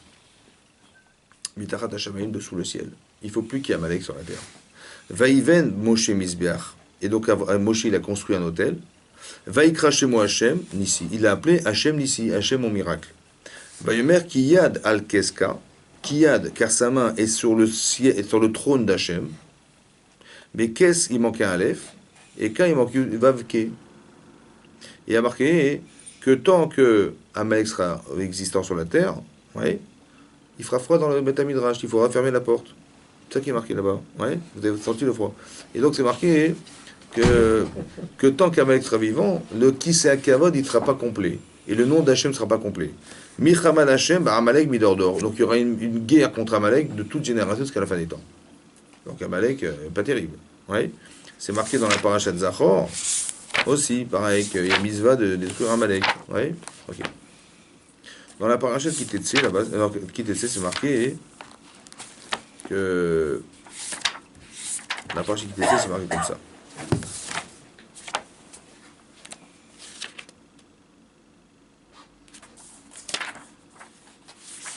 On nous dit qui peut se marier avec qui, Et c'est marqué là-bas, Je vous lis le texte. Voilà. Il est marqué Lo yavo Amoni au Moavi bikal Hashem. Lo yavo Amoni, que le peuple de Ammon et de Moab, ils ne rentreront pas dans le Kaal Hashem, dans l'assemblée d'Hachem. C'est-à-dire qu'on n'a pas le droit de se marier avec que des hommes de Moab ne peuvent pas épouser des filles de Moab, des filles d'Israël. Ouais, Gam d'or à Syrie, jusqu'à la 10e génération, ça veut dire jusqu'à la fin. On dit 10, mais en vérité, c'est pour. Jusqu'à la fin des temps, on n'a pas le droit d'accepter des mariages convertis de Ammon avec des filles juives, ou de Moab avec des filles juives. Lo yavo lahem bikal Hashem, adolam, jusqu'à la fin des temps. Pourquoi Al devar, asher lo kidmu etrem balechem obamaim. Lorsque vous étiez dans le désert, derer besetrem Israël, oui, vous avez rencontré le peuple de Ammon et Moab. Et qu'est-ce qu'on vous avait demandé de l'eau à boire et du pain à manger? Ils vous ont donné de la viande salée. Et ils ont eu tellement la gorge sèche, ils ont dit on veut boire, on veut boire. Ils ont donné des gourdes qui étaient vides en fait. Et ils ont pris ces gourdes-là, ils ont mis dans leur bouche, et ils ont respiré de l'air, ils sont morts. Il dit ce jour-là, on ne veut pas les voir dans le cas d'Israël. Et donc jusqu'à la fin des temps, il n'y aura jamais de Ammon ou Moab convertis en Israël. C'est bon cas. Si Ammon ou Moab ne peuvent pas se convertir jusqu'à la fin des temps, pour ce qu'ils ont fait. Si un type d'Amalek qui veut se convertir, on convertit ou pas?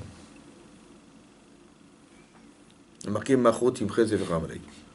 Il veut se convertir, monsieur Amalek. On peut le convertir ou pas? Ah, mais si déjà, Ammon ou Moab, pour un peu d'eau, un peu de pain là-bas, alors l'autre, il faut carrément détruire son souvenir. C'est a fortiori qu'on ne peut pas le convertir. Oui ou non? Et la lacha, il est quoi? On peut. Il y a combien de peuples qu'on peut pas? Combien on peut pas? Il y a combien de peuples qu'on peut pas convertir? Il y en a 4. C'est marqué là. 4. Ammon, Moab, Mitzraïm, les Égyptiens, 3 générations, et Édom. Mais tout le reste, il peut. Comme c'est marqué dans le Rambam. Mais je sais pas que si quelqu'un vient de Amalek, on peut le convertir. Comment c'est possible?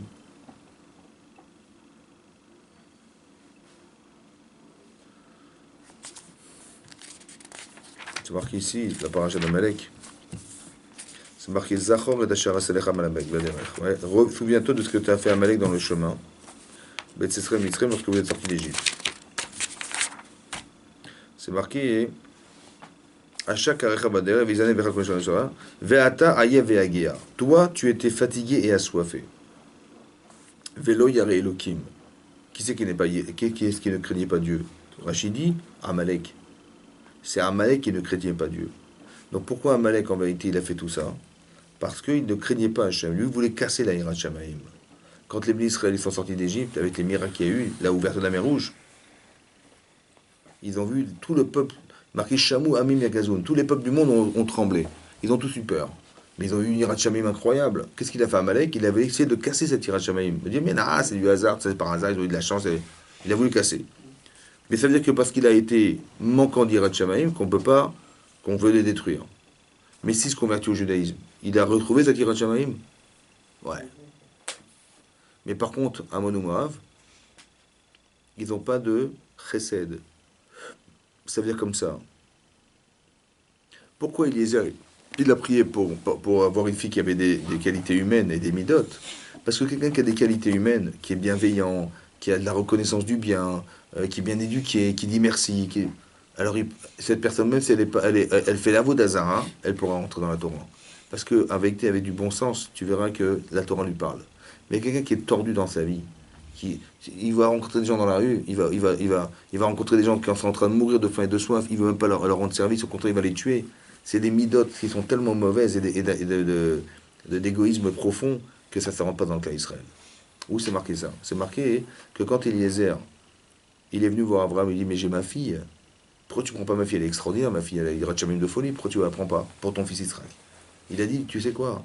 Je suis Baruch, je suis béni. Tu es Arour, tu es maudit. Ven Arour, Medoubak Bebarour. Jamais ce qui est maudit ne s'accouplera avec ce qui est maudit. Incroyable. Il dit pourquoi? Parce qu'Éliezer, il descend de qui? Canaan. Il descend de Cham, de Ares Canaan. Qu'est-ce qu'il a fait Cham?